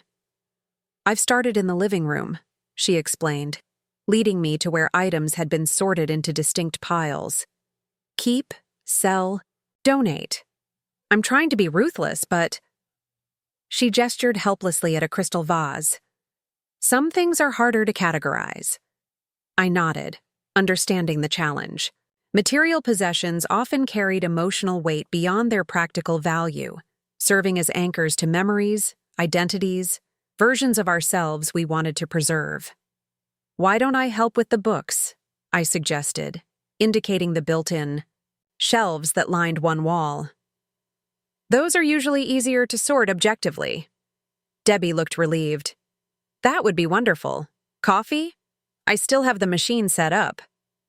"Sure," I agreed, moving toward the shelves as she disappeared into the kitchen. The books were an interesting collection, expensive art volumes that looked untouched, best-selling novels with cracked spines suggesting actual reading, and a surprising number of financial management titles hidden on the lower shelves where casual visitors wouldn't notice them. I began creating piles according to Debbie's system, occasionally setting aside ones that seemed particularly well-loved to confirm before designating for donation. Debbie returned with 2 mugs, setting one beside me on a small table. "Thank you for coming," she said quietly. "I know it couldn't have been an easy decision." I accepted the coffee, taking a sip before responding. "I found Uncle George's journal yesterday," I said, deciding directness was the best approach. "He documented everything, Debbie, including the arrangement you had with him regarding Ryan." Her face paled slightly, fingers tightening around her mug. For a moment, I thought she might deny it, or create some alternative explanation. Instead, she sank onto the arm of a nearby chair. "Of course he did," she said softly. "George was always meticulous." "He was paying you," I continued, "for access to Ryan, and you were using that dependency to extract more when you needed it." She didn't respond immediately, staring into her coffee as if it might contain appropriate words. When she finally looked up, her expression held something I'd never seen before. A weary acceptance devoid of pretense. "It wasn't supposed to become what it did," she said. "After the divorce, when David left us with nothing but debts and broken promises, I was drowning, Emma. No job skills, no support system, a teenage son looking to me for stability. George offered help, and I took it." "But you kept taking," I pointed out. "Long after the immediate crisis had passed, you built a lifestyle on exploitation." Debbie flinched at the word but didn't argue. It became a pattern I couldn't break. The more I pretended to have it all together, the more I needed to maintain that illusion. And the more I needed, the more I had to. She trailed off, shaking her head. I'm not defending it. I'm just trying to explain how someone becomes this version of themselves without even recognizing it. I considered her words, reminded of Uncle George's journal entries that hinted at a similar understanding. Not excusing her behavior, but contextualizing it within a complex family system where everyone played their part. Why did you take my inheritance?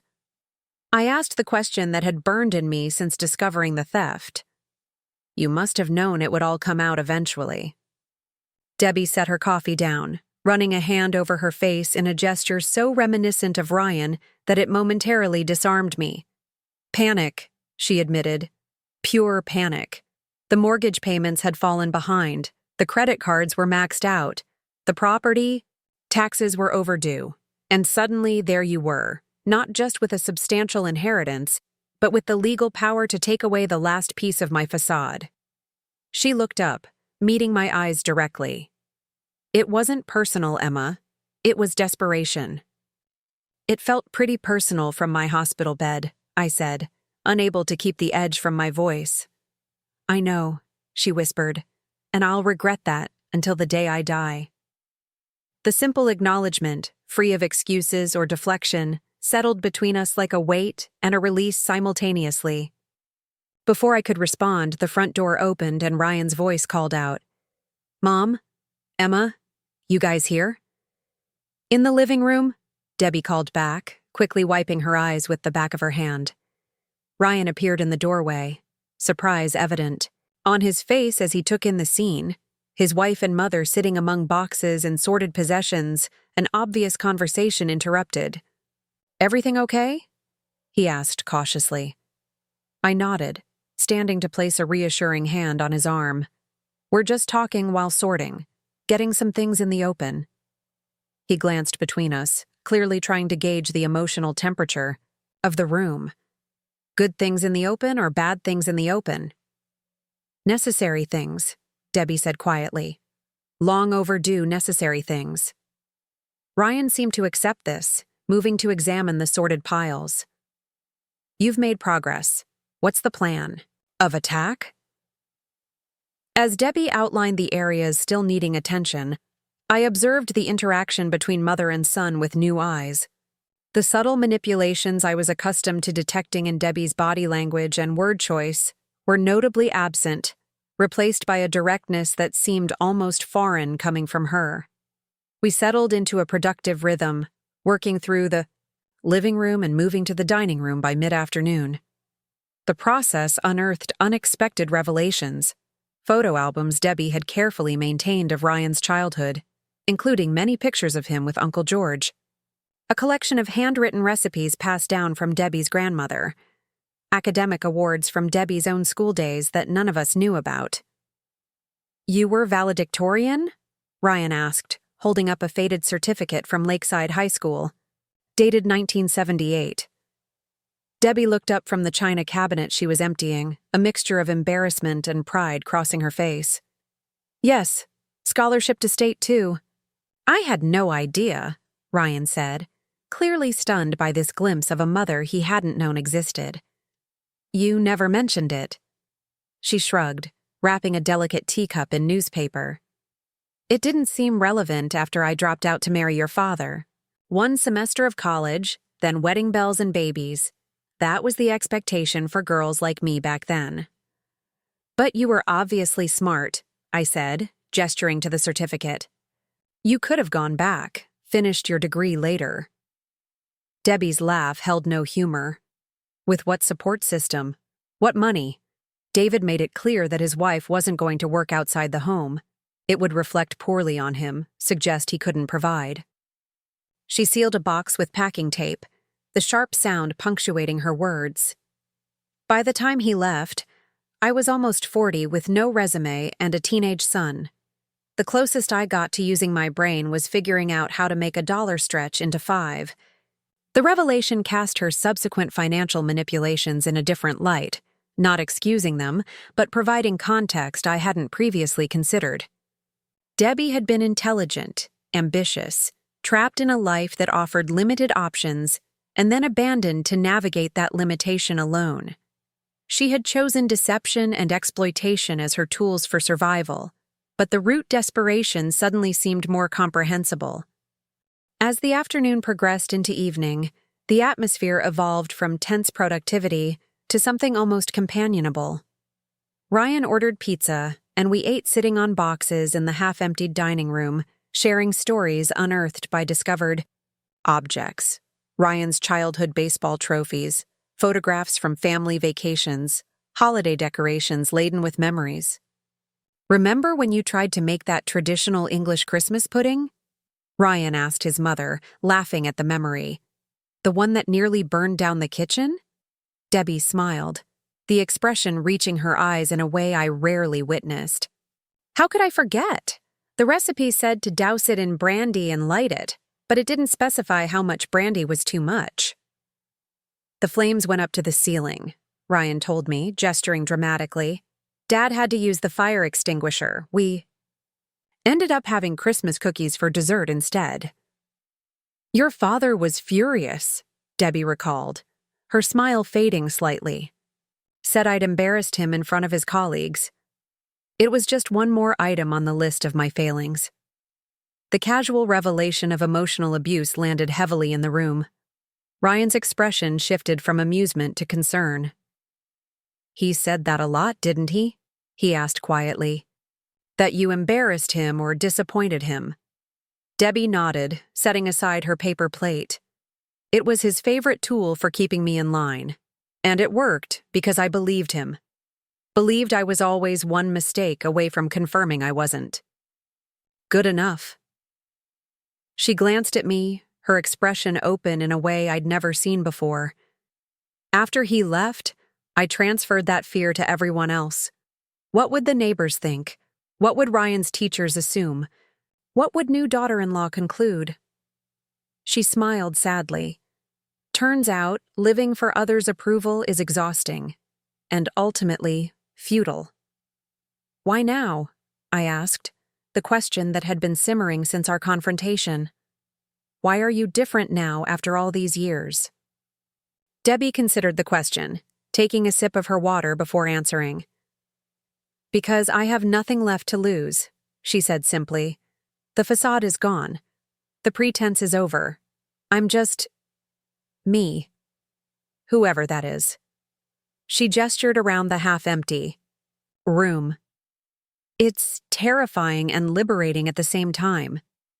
Ryan reached across the space between them, squeezing his mother's hand briefly. "I like this version of you better," he said softly. "The real one." Tears welled in Debbie's eyes, but she blinked them back, nodding. "I'm trying to find her again, the girl who was valedictorian, who had plans, who hadn't learned to lie as easily as breathing." She turned to me, her expression serious. "I know trust is earned, Emma, and I know I haven't even begun to earn yours back, but I'm grateful for this chance to try." The simple honesty of her words caught me off guard. There was no manipulation I could detect, no angle being played. Just a woman at a crossroads, facing the wreckage of one life and the uncertain beginning of another. "One day at a time," I said, echoing Ryan's words from our earlier confrontation. "With honesty." As we prepared to leave that evening, the sun setting behind the manicured trees of Maple Ridge Estates, Debbie handed me a small velvet pouch. "What's this?" I asked, feeling something solid inside. "Something that belongs with you," she said simply. "I found it while sorting through things." I opened the drawstring, tipping a small object into my palm, a delicate silver key on a thin chain. I recognized it immediately as the companion to the one Uncle George had always worn around his neck. "Where did you get this?" I asked, surprised. "George gave it to me years ago," Debbie explained. "Said it was for safekeeping, that someday I'd know when to pass it on to you." She smiled faintly. I think that time is now. I closed my fingers around the key, feeling its weight, physical and symbolic, in my palm. What does it open? I don't know, Debbie admitted. George never said, just that it was important and that eventually it would make sense to you. As we drove home through the gathering twilight, Ryan glanced at the key now hanging around my neck. Another mystery from Uncle George? I nodded, touching the silver shape resting against my collarbone. Your mom said he gave it to her for safekeeping until the right time. And she decided now was that time, Ryan mused. Interesting. What do you think it means? I asked, watching the familiar streets of Lakeside pass by our windows. Ryan shrugged, but his expression was thoughtful. With Uncle George? Could be anything from deeply symbolic to completely practical. He loved his puzzles and parables equally. That night, as Ryan slept beside me, I held the key in my palm, feeling its contours and wondering what lock it might open, literal or metaphorical.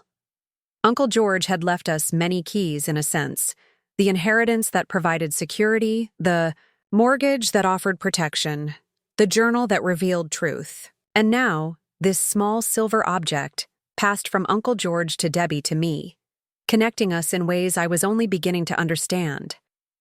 Not enemies or victims or perpetrators, but people caught in patterns we were finally beginning to recognize, and perhaps rewrite. The key felt warm against my skin as I drifted toward sleep, Uncle George's voice echoing in my memory. Trust yourself, Emmy. You always see things clearly, even when it's difficult. Whatever lock this key was meant to open, I had a feeling the right door would present itself when I was ready to step through it. The silver key rested cool against my skin as I stood in Uncle George's study, now Ryan's home office, early the following morning. Dawn light filtered through the plantation shutters, casting striped shadows across the room's dark wood paneling. I'd woken before sunrise, the key's presence somehow urgent against my collarbone, drawing me here while Ryan still slept. My fingers traced the spines of leather-bound law books, searching for something I couldn't name. Uncle George had been methodical, deliberate in everything he did. If he'd given Debbie this key for safekeeping until the right time, it had to unlock something significant. What were you trying to tell me? I murmured, moving to his heavy oak desk. I'd already searched the drawers when we first moved in, finding nothing but office supplies and old correspondence. I knelt to examine the desk more carefully, running my hands along its underside. My fingers caught on a small, almost imperceptible indentation beneath the left-hand drawer. Pressing it revealed a tiny keyhole I'd never noticed before. My heart quickened as I unclasped the necklace, removing the key. It slid into the lock with perfect precision, turning with a soft click. The drawer above it popped open a half-inch. Not the main drawer I'd already explored, but a hidden compartment built into its underside. I pulled it open fully, revealing a slim leather portfolio and a sealed envelope with my name written in Uncle George's distinctive handwriting. The sight of it, his familiar script forming the letters of my name, sent an unexpected wave of grief through me.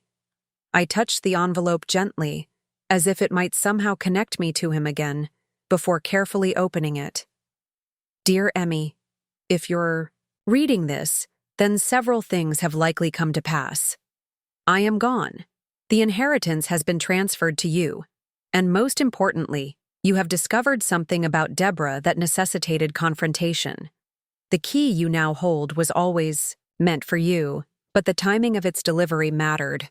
It needed to come when you were ready to see the complete picture, not just of Deborah's deceptions, but of the entire family system that created them. Inside this portfolio, you will find documentation of a trust I established 30 years ago when Ryan was just a boy. The trust holds ownership of several properties in Lakeside, including the land where Parker's pharmacy now stands, land that once belonged to Deborah's family before financial hardship forced its sale. The terms of the trust are specific. Ryan is the primary beneficiary, with you as secondary beneficiary and trustee. Deborah is not mentioned by design. The income from these properties has been accumulating in the trust all these years, untouched except for the property management fees. Why am I telling you this now? Because understanding the past is essential to charting the future. Deborah's family lost everything: status, security, identity, when that land was sold. Her father's failures became her shame, her obsession, with financial security and appearances born from that early trauma. This doesn't excuse her actions toward you or her manipulation of Ryan. But context matters, Emmy.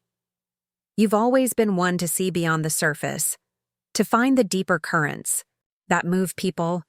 What you do with this information is entirely your choice. The trust becomes active upon your discovery of this letter. As trustee, you have significant discretion regarding distributions. Ryan will eventually need to know, of course, but the timing of that revelation is yours to determine. I've watched you grow from a thoughtful young woman into someone of remarkable compassion and clarity. Whatever you decide, I trust your judgment completely. With all my love, Uncle George P.S. The pendant I gave you for your 25th birthday, the one with the hidden compartment, contains the combination to my personal safe at First Lakeside Bank. There are some family items there I wanted to ensure remained protected until the right time. I sat back on my heels, letter trembling slightly in my hands. The implications washed over me in waves. Uncle George had established a trust for Ryan 3 decades ago, property that once belonged to Debbie's family.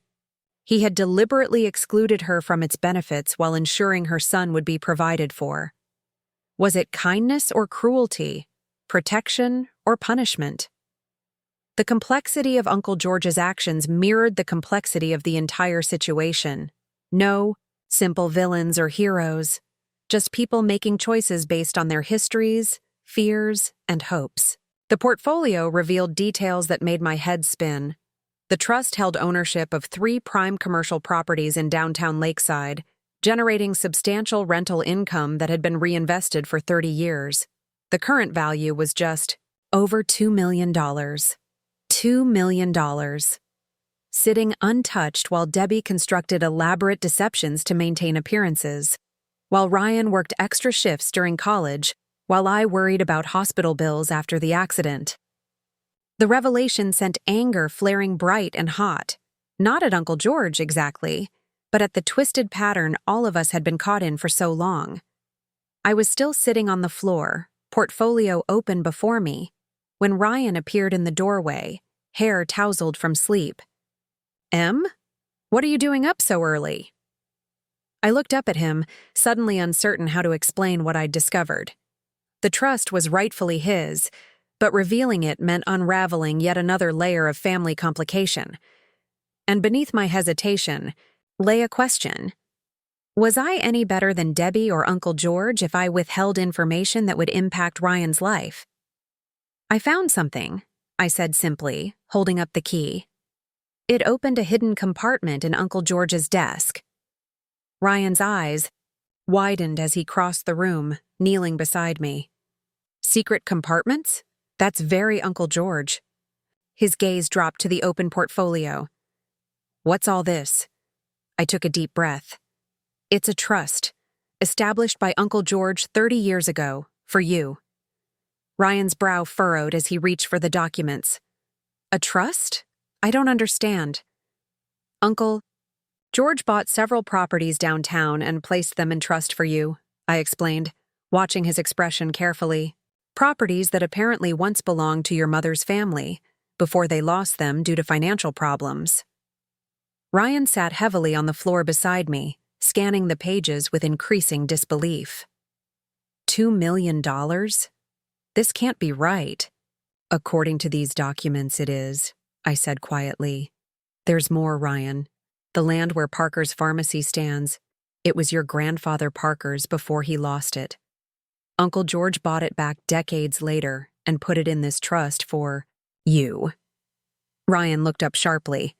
Mom's father owned that property? She never mentioned it. Based on Uncle George's letter, It seems like it might be a painful family history, something that shaped your mom in ways we're only beginning to understand. Ryan was silent for a long moment, absorbing the implications. So, Uncle George created this trust with property that had been in Mom's family, but deliberately excluded her from it. His voice held a complex mixture of emotions: gratitude, confusion, sadness. Why would he do that? I handed him Uncle George's letter, watching as he read the words that offered both revelation and further questions. When he finished, he stared out the window for a long moment before speaking. "Context matters," he quoted softly. "Uncle George wanted us to understand Mom's motivations, even while he was protecting us from the consequences of her actions." He shook his head. "It's like everyone was playing three-dimensional chess while I was unaware a game was even happening." "I know exactly how you feel," I said, reaching for his hand. "What do you want to do with this information?" Ryan looked at me, his expression troubled. "Shouldn't the question be what we want to do? You're the trustee according to these documents." I nodded, squeezing his fingers. "Yes, but it's your trust, Ryan. Your inheritance. Your family history." He stood abruptly, pacing the small confines of the study. "That's just it. It's all tangled together. Mom's family history, Uncle George's intervention, your position as trustee, the past and present colliding in ways I never imagined." He ran a hand through his hair in a gesture of frustration. $2 million, Emma. While Mom was selling her house to pay off debts. While you were worrying about hospital bills. It just feels wrong, I suggested. "Complicated," he corrected. "Like everything else in this family." We spent the morning going through the trust documents in detail, learning that the arrangement became active upon my discovery of the letter, with distributions at the trustees, my discretion. The income from the properties could be directed however we chose, with the principal preserved for future generations. "We need to tell your mom," I said finally, as we sat at the kitchen table surrounded by papers, coffee gone cold in our mugs. Ryan looked up, surprise evident in his expression. "Tell Mom? Why?"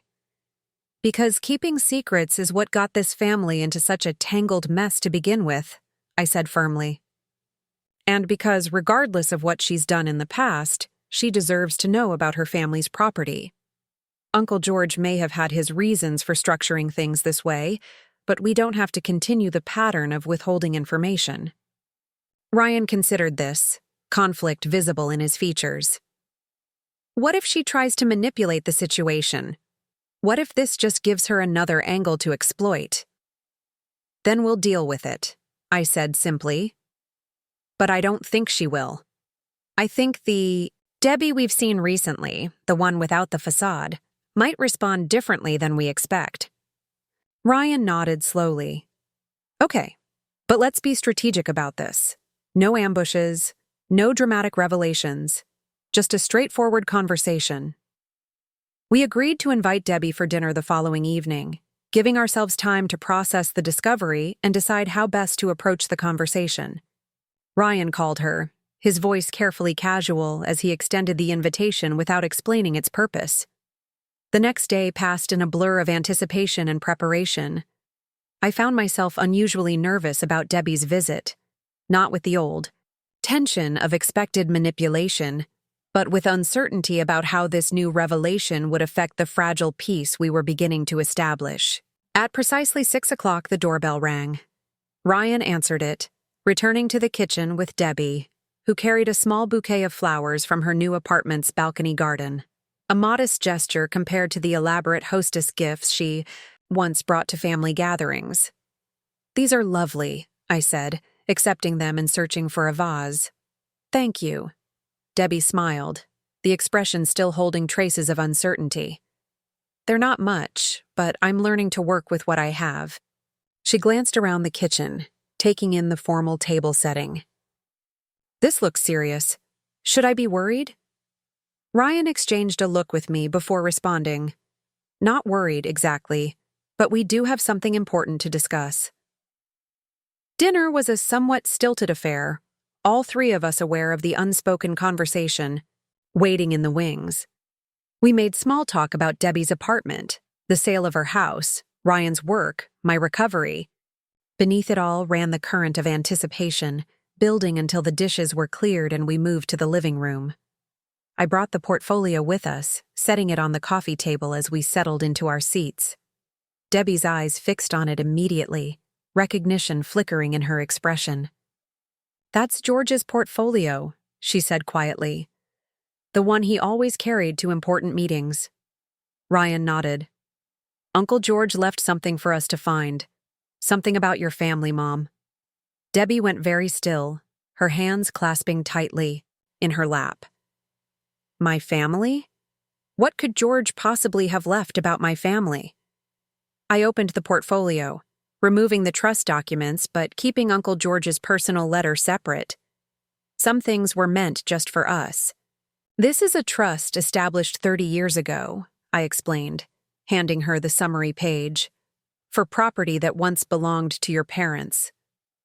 Debbie's hands trembled visibly as she accepted the document, her eyes widening as she scanned its contents. "Parker's Pharmacy," she whispered. "The Mason Building. The old bank building on Cedar Street." She looked up, shock written across her features. "These were my father's properties, before he lost everything." "Uncle George bought them over time," Ryan said gently, "and put them in trust for me, with Emma as trustee." A complex series of emotions crossed Debbie's face: disbelief, pain, anger, and something that might have been relief. "All this time," she murmured. "All these years of struggling to maintain appearances, of borrowing and scheming, and George had bought back my family's properties?" A bitter laugh escaped her, "and put them just out of my reach." The hurt in her voice was palpable, a raw wound exposed after decades of careful concealment. I leaned forward, choosing my words carefully. "We don't think it was meant as punishment. Debbie." Uncle George's letter suggested he was trying to protect something he thought was important, your family's legacy, while also ensuring it wouldn't be at risk again. "At risk from me, you mean?" Debbie said sharply. "Because he didn't. Trust me not to lose it all again, like my father did." Ryan reached for his mother's hand. "Maybe. Or maybe he was trying to break a cycle he saw repeating. The letter mentioned that understanding your past helped him understand your focus on financial security and appearances." Debbie withdrew, her hand standing to move toward the window. Outside, the last light of day was fading, shadows lengthening across Uncle George's carefully tended garden. "You don't know what it was like," she said softly. "Watching everything crumble. My father's businesses, our home, our place in this community. I was 16 when it happened, old enough to understand the whispers, the pity, the judgment. One day I was Deborah Parker, daughter of the most successful businessman in Lakeside. The next I was the bankruptcy girl, the cautionary tale." She turned back to face us, her expression vulnerable in a way I'd never witnessed. "Everything I did after that, marrying David too young, maintaining appearances at all costs, even the manipulations you've both suffered from, it all stemmed from that terror of falling, of losing control, of being seen as less than." The admission hung in the air between us, heavy with decades of unacknowledged pain. I thought of Uncle George's words. Context matters. Not as excuse, but as essential understanding. "The trust is active now," I said after a moment. "As trustee, I have discretion over how the income is distributed." Debbie's gaze snapped to mine, wariness replacing vulnerability. "And what does that mean, exactly?" I looked at Ryan, who nodded slightly, confirming our earlier discussion. "It means we'd like to establish a monthly distribution, part to help Ryan pay off his student loans, part to a savings fund for our future, and part—" I took a deep breath. "Part to provide you with stable income, Debbie, Not ownership of the properties, but a share in their success. Shock rendered her momentarily speechless. When she finally spoke, her voice was barely audible. Why would you do that? After everything I've done? Because family isn't just about blood or obligation, Ryan said, standing to join his mother by the window. It's about choosing to see each other, really see each other, and still deciding to remain connected. It's about breaking destructive patterns, not perpetuating them. We're not doing this out of guilt or manipulation, I added firmly. We're doing it because it's what feels right to us. The trust was always meant to benefit this family, and you're part of this family, Debbie. Tears spilled down her cheeks, unchecked. I don't deserve this kindness. It's not about deserving, Ryan said softly. It's about healing. All of us. She shook her head, wiping at her tears. I don't understand you two. After everything I did, the theft, the lies, years of manipulation, you're offering me financial security? Most people would use this trust to ensure I never came near. Family money again. Maybe we're not most people, I suggested. Or maybe we've all had enough of using money as a weapon in this family. Debbie looked between us, searching our faces for hidden motives or conditions. Finding none, she sank back into her chair, overwhelmed. I don't know what to say. You don't have to say anything right now, Ryan assured her. We wanted you to know about the trust, about your family's property. The rest we can figure out together, over time. We spent the next hour reviewing the trust details, explaining how the monthly distributions would work, and addressing Debbie's hesitant questions.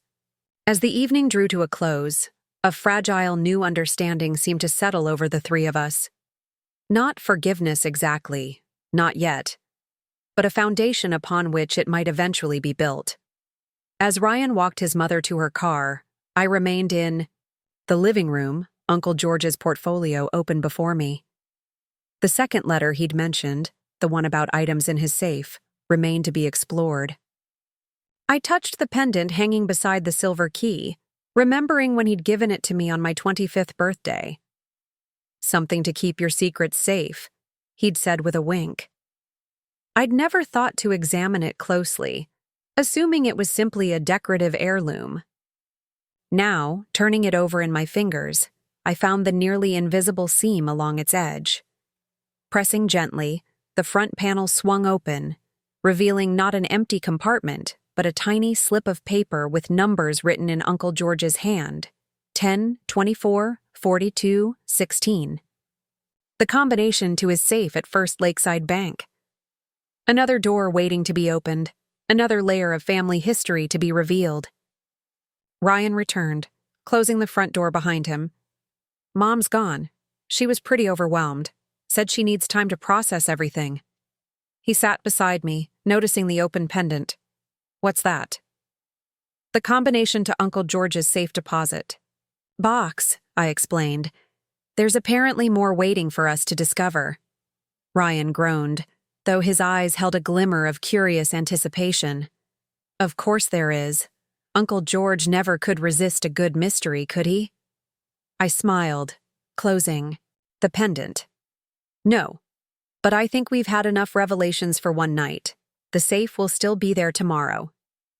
We sat in comfortable silence for a time, the weight of the day's discoveries settling around us. Finally, Ryan spoke, his voice thoughtful. Do you think we did the right thing? Telling Mom about the trust, offering her the monthly distribution? I considered the question carefully. I think we did the right thing for us, for the kind of family we want to build moving forward. Whether it's the right thing for Debbie depends on what she does with this new opportunity. Trust but verify? Ryan suggested with a small smile. Something like that, I agreed. People don't change overnight, but they do change. Your mom has already shown she's capable of more honesty than I ever gave her credit for. It's strange, Ryan mused. A month ago, I would have said my family history was simple. Loving uncle, difficult mother, absent father. Now everything feels more complicated but somehow more real. That's what happens when you stop seeing caricatures and start seeing people, I said softly, with all their flaws and wounds and possibilities. Later that night, as we prepared for bed, Ryan paused in the doorway to the bathroom, toothbrush in hand. Em? Thank you. For what? For pushing us toward honesty, even when it's harder than maintaining comfortable illusions. For seeing Mom as someone worth trying to understand, not just someone to defend against. I thought of Uncle George's words. You've always been one to see beyond the surface, to find the deeper currents that move people. Perhaps that was his true inheritance to me. Not money or property, but perspective. The ability to look past immediate reactions to the complex histories that shaped them. Let's go to the bank tomorrow, I suggested. See what other surprises Uncle George left for us. Ryan grinned, some of his old lightheartedness returning. $10 says it's another key that opens another compartment that contains another letter leading to another discovery. No bet, I laughed. You're probably right. The next morning dawned clear and bright, the late summer air carrying hints of the approaching autumn. We arrived at First Lakeside Bank shortly after it opened, Uncle George's authorization letter and the safe deposit box key Thomas had provided, granting us access to the private vault area. The bank manager, Mr. Peterson, greeted us warmly. Ms. Wilson, Mr. Parker, we've been expecting you since Mr. Bailey filed the inheritance paperwork. Mr. Wilson's box has been maintained exactly as he left it. He led us to a small, elegant room lined with brass-fronted boxes of varying sizes. Uncle George's was larger than most, requiring both the manager's key and ours to open. Mr. Peterson discreetly withdrew after unlocking his portion, leaving us alone with whatever secrets Uncle George had deemed important enough to secure. I entered the combination from the pendant, feeling the mechanical tumblers click into place.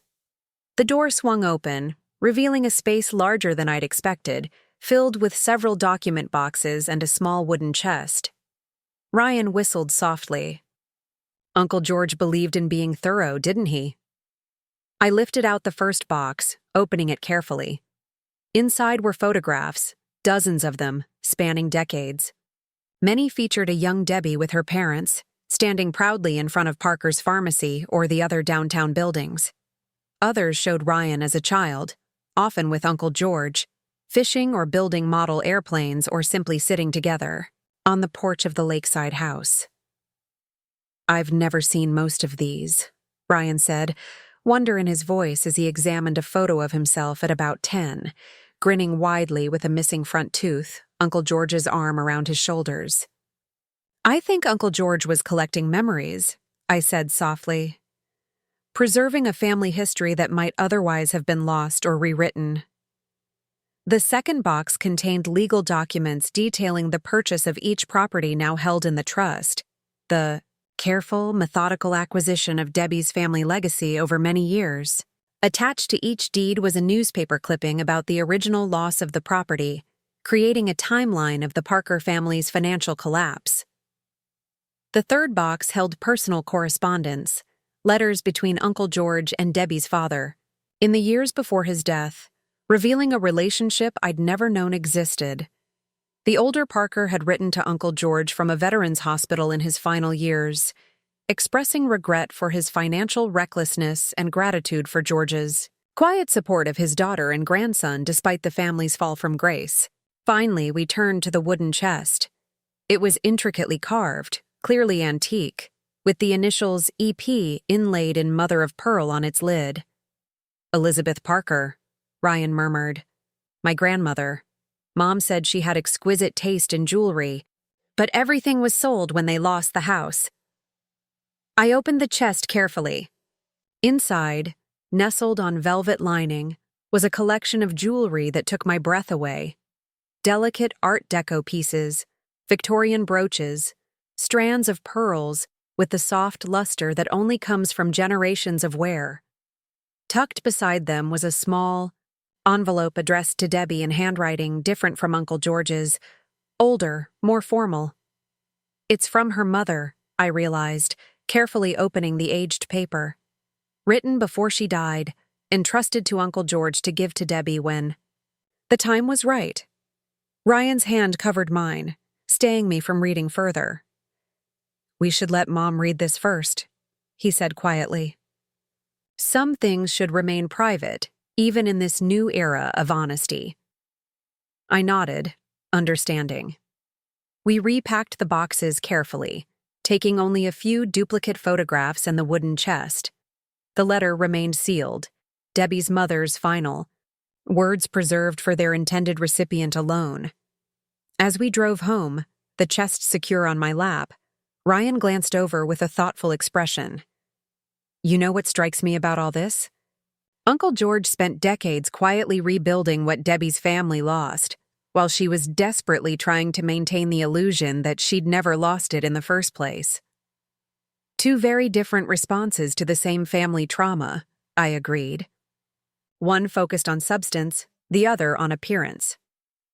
"And now we have the chance to merge those approaches," Ryan said.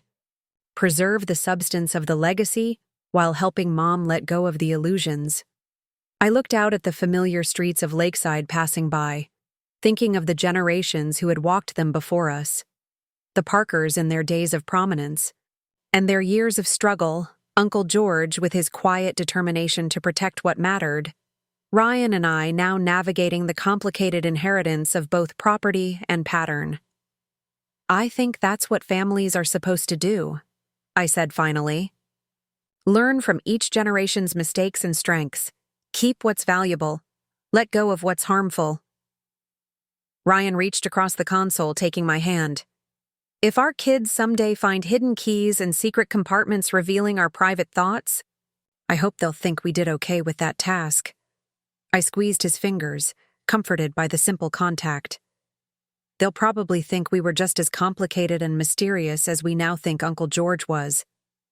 "Poor kids," Ryan laughed, and for the first time in weeks, the sound held genuine lightness. "They won't stand a chance with this family history." But as we pulled into our driveway, the wooden chest between us containing treasures both material and emotional, I thought perhaps they would. With every revelation, every difficult conversation, every choice to prioritize truth over comfortable illusion, we were creating something new from the complicated threads of our inheritance.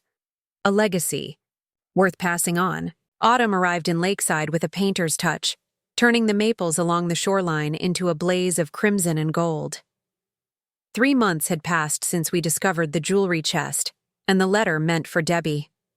Standing on Uncle George's our porch, coffee warming my hands against the morning chill, I watched a pair of kayakers glide across the lake's still surface, their paddles creating perfect ripples in the mirror-like water. The screen door creaked open behind me, and Ryan stepped out, dressed for work in a button-down and slacks. "Beautiful." "Morning," he said, wrapping an arm around my waist and pressing a kiss to my temple. "Perfect," I agreed, leaning into his warmth. So much had changed in these autumn months. Subtle shifts rather than dramatic revelations, but meaningful nonetheless. Debbie had moved into a charming cottage on Cedar Street, purchased outright with the proceeds from her Maple Ridge house. Sale. The monthly distributions from the trust had begun, providing her with the security she'd chased through manipulation for so many years. But the most significant change wasn't financial. It was the gradual, sometimes awkward emergence of honesty in our family relationships. Debbie had read her mother's letter in private, then shared parts of it with us over dinner one evening.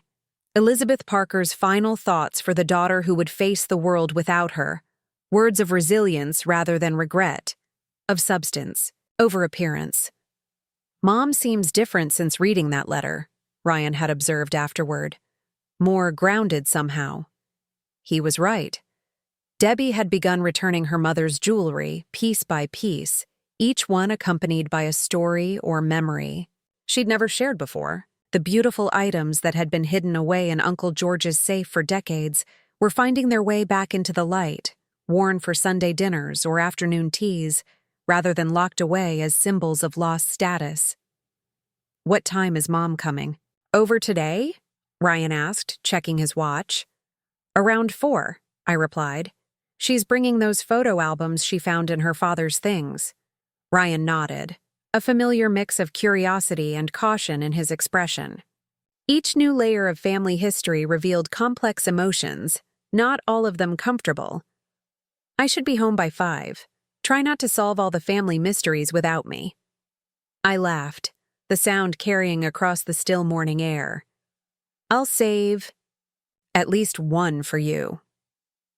After Ryan left for work, I spent the morning in Uncle George's study, still called that despite being Ryan's office now, organizing the final documents from the safe deposit box. Each photograph, letter, and deed had found its proper place in the family archives we were creating, the physical manifestation of our commitment to preserving truth rather than illusion. My phone chimed with a text from Debbie. "Found another box in storage. More photos, including some of your grandmother. See you at 4. The message brought a smile. These exchanges between us, casual, informative, without hidden agendas, were still novel enough to feel remarkable. Not friendship exactly, not yet, but a relationship built on clearer foundations than before. At 4 o'clock precisely, Debbie's compact car pulled into our driveway. She emerged carrying a weathered cardboard box, her movements more relaxed than I remembered from before. Gone were the designer clothes and perfect makeup that had once been her armor. Today she wore simple jeans and a soft sweater, her hair in a practical bob that suited her better than the elaborate styles she'd favored at Maple Ridge. "The attic at the storage facility was like a time capsule," she announced, as I helped her carry the box to the living room. "I found things I forgot existed." We settled on the sofa, the box between us. Debbie lifted the lid, revealing stacks of photographs, yellowed newspaper clippings, and small mementos carefully preserved despite decades of storage. "Look at this," she said, handing me a faded color photograph of a young woman with my eyes and smile. "Your grandmother Marie at about your age. George kept everything, even after they divorced." I studied the image, touched by this glimpse of family history I'd never expected to see. "She looks happy here." "She was, for a time," Debbie said thoughtfully, "before life got complicated." We spent the next hour sifting through memories, Debbie sharing stories of Lakeside in earlier decades, me asking questions about faces and places I'd never known. There was a gentle rhythm to our interaction, the tension that had characterized our relationship for years notably absent. "I found this too," Debbie said eventually, pulling out a small leather-bound book. "My father's business journal. It documents everything: his early success, his expansion plans, the risks that eventually ruined him." She ran her fingers over the worn cover. I never wanted to read it before. It was easier to remember him as the successful businessman everyone admired, not the man who gambled away our family's security. "And now?" I asked gently. "Now I think understanding is more important than pretending." She opened the journal, revealing neat columns of figures and observations. He wasn't a villain or a failure. He was human, talented but flawed, visionary but reckless, like all of us in some way. The insight hung between us, applicable to more than just her father. Before I could respond, the front door opened, and Ryan's voice called out. "In the living room," I answered. "Your mom brought more family treasures." Ryan joined us, loosening his tie as he settled into an armchair. His eyes brightened at the spread of photographs across the coffee table. "Is that Grandpa Parker? I barely remember him." Debbie smiled, passing him a photo of a distinguished man standing proudly in front of Parker's pharmacy circa 1970. "That's him in his prime, before everything fell apart. And here's one of you with him, just before he moved to the VA hospital." Ryan studied the image of himself as a toddler, perched on his grandfather's knee. I wish I remembered him better. You have his eyes, Debbie said softly, and his laugh. Sometimes when you're really amused, you sound exactly like him. Something shifted in the room, another small but significant step toward healing as Ryan connected with a part of his heritage he'd never fully known, and Debbie shared memories without the defensive filter that had once colored all her family, stories. As the afternoon light slanted golden through the windows, we continued exploring the box's contents, piecing together a fuller picture of the intertwined families whose choices, both wise and flawed, had shaped our present reality. I've been thinking, Debbie said during a natural pause in our discoveries, about what to do with Mom's jewelry. I looked up, curious. Over the past months, she had returned several pieces to regular use, wearing them with a quiet pride that seemed healthier than her previous desperate grasp at status symbols. The important pieces, the ones with real family history, I'd like to document properly. Write down their stories when they were acquired, who wore them on what occasions. She met my eyes directly, so that someday, when they're yours, you'll understand what they mean beyond their material value. The gesture, acknowledgement that these treasures would eventually pass to me rather than being hoarded or hidden, represented a profound shift in Debbie's perspective. I think that's a wonderful idea, I said sincerely. We could create a proper catalog with photographs and stories. Like what we're doing with all of this, Ryan added, gesturing to the family archives taking shape around us. Debbie nodded, relief visible in her expression. I'd like that. To know that what matters will be preserved and understood. As evening approached, we moved to the kitchen, preparing a simple dinner together, another new pattern in our evolving relationship.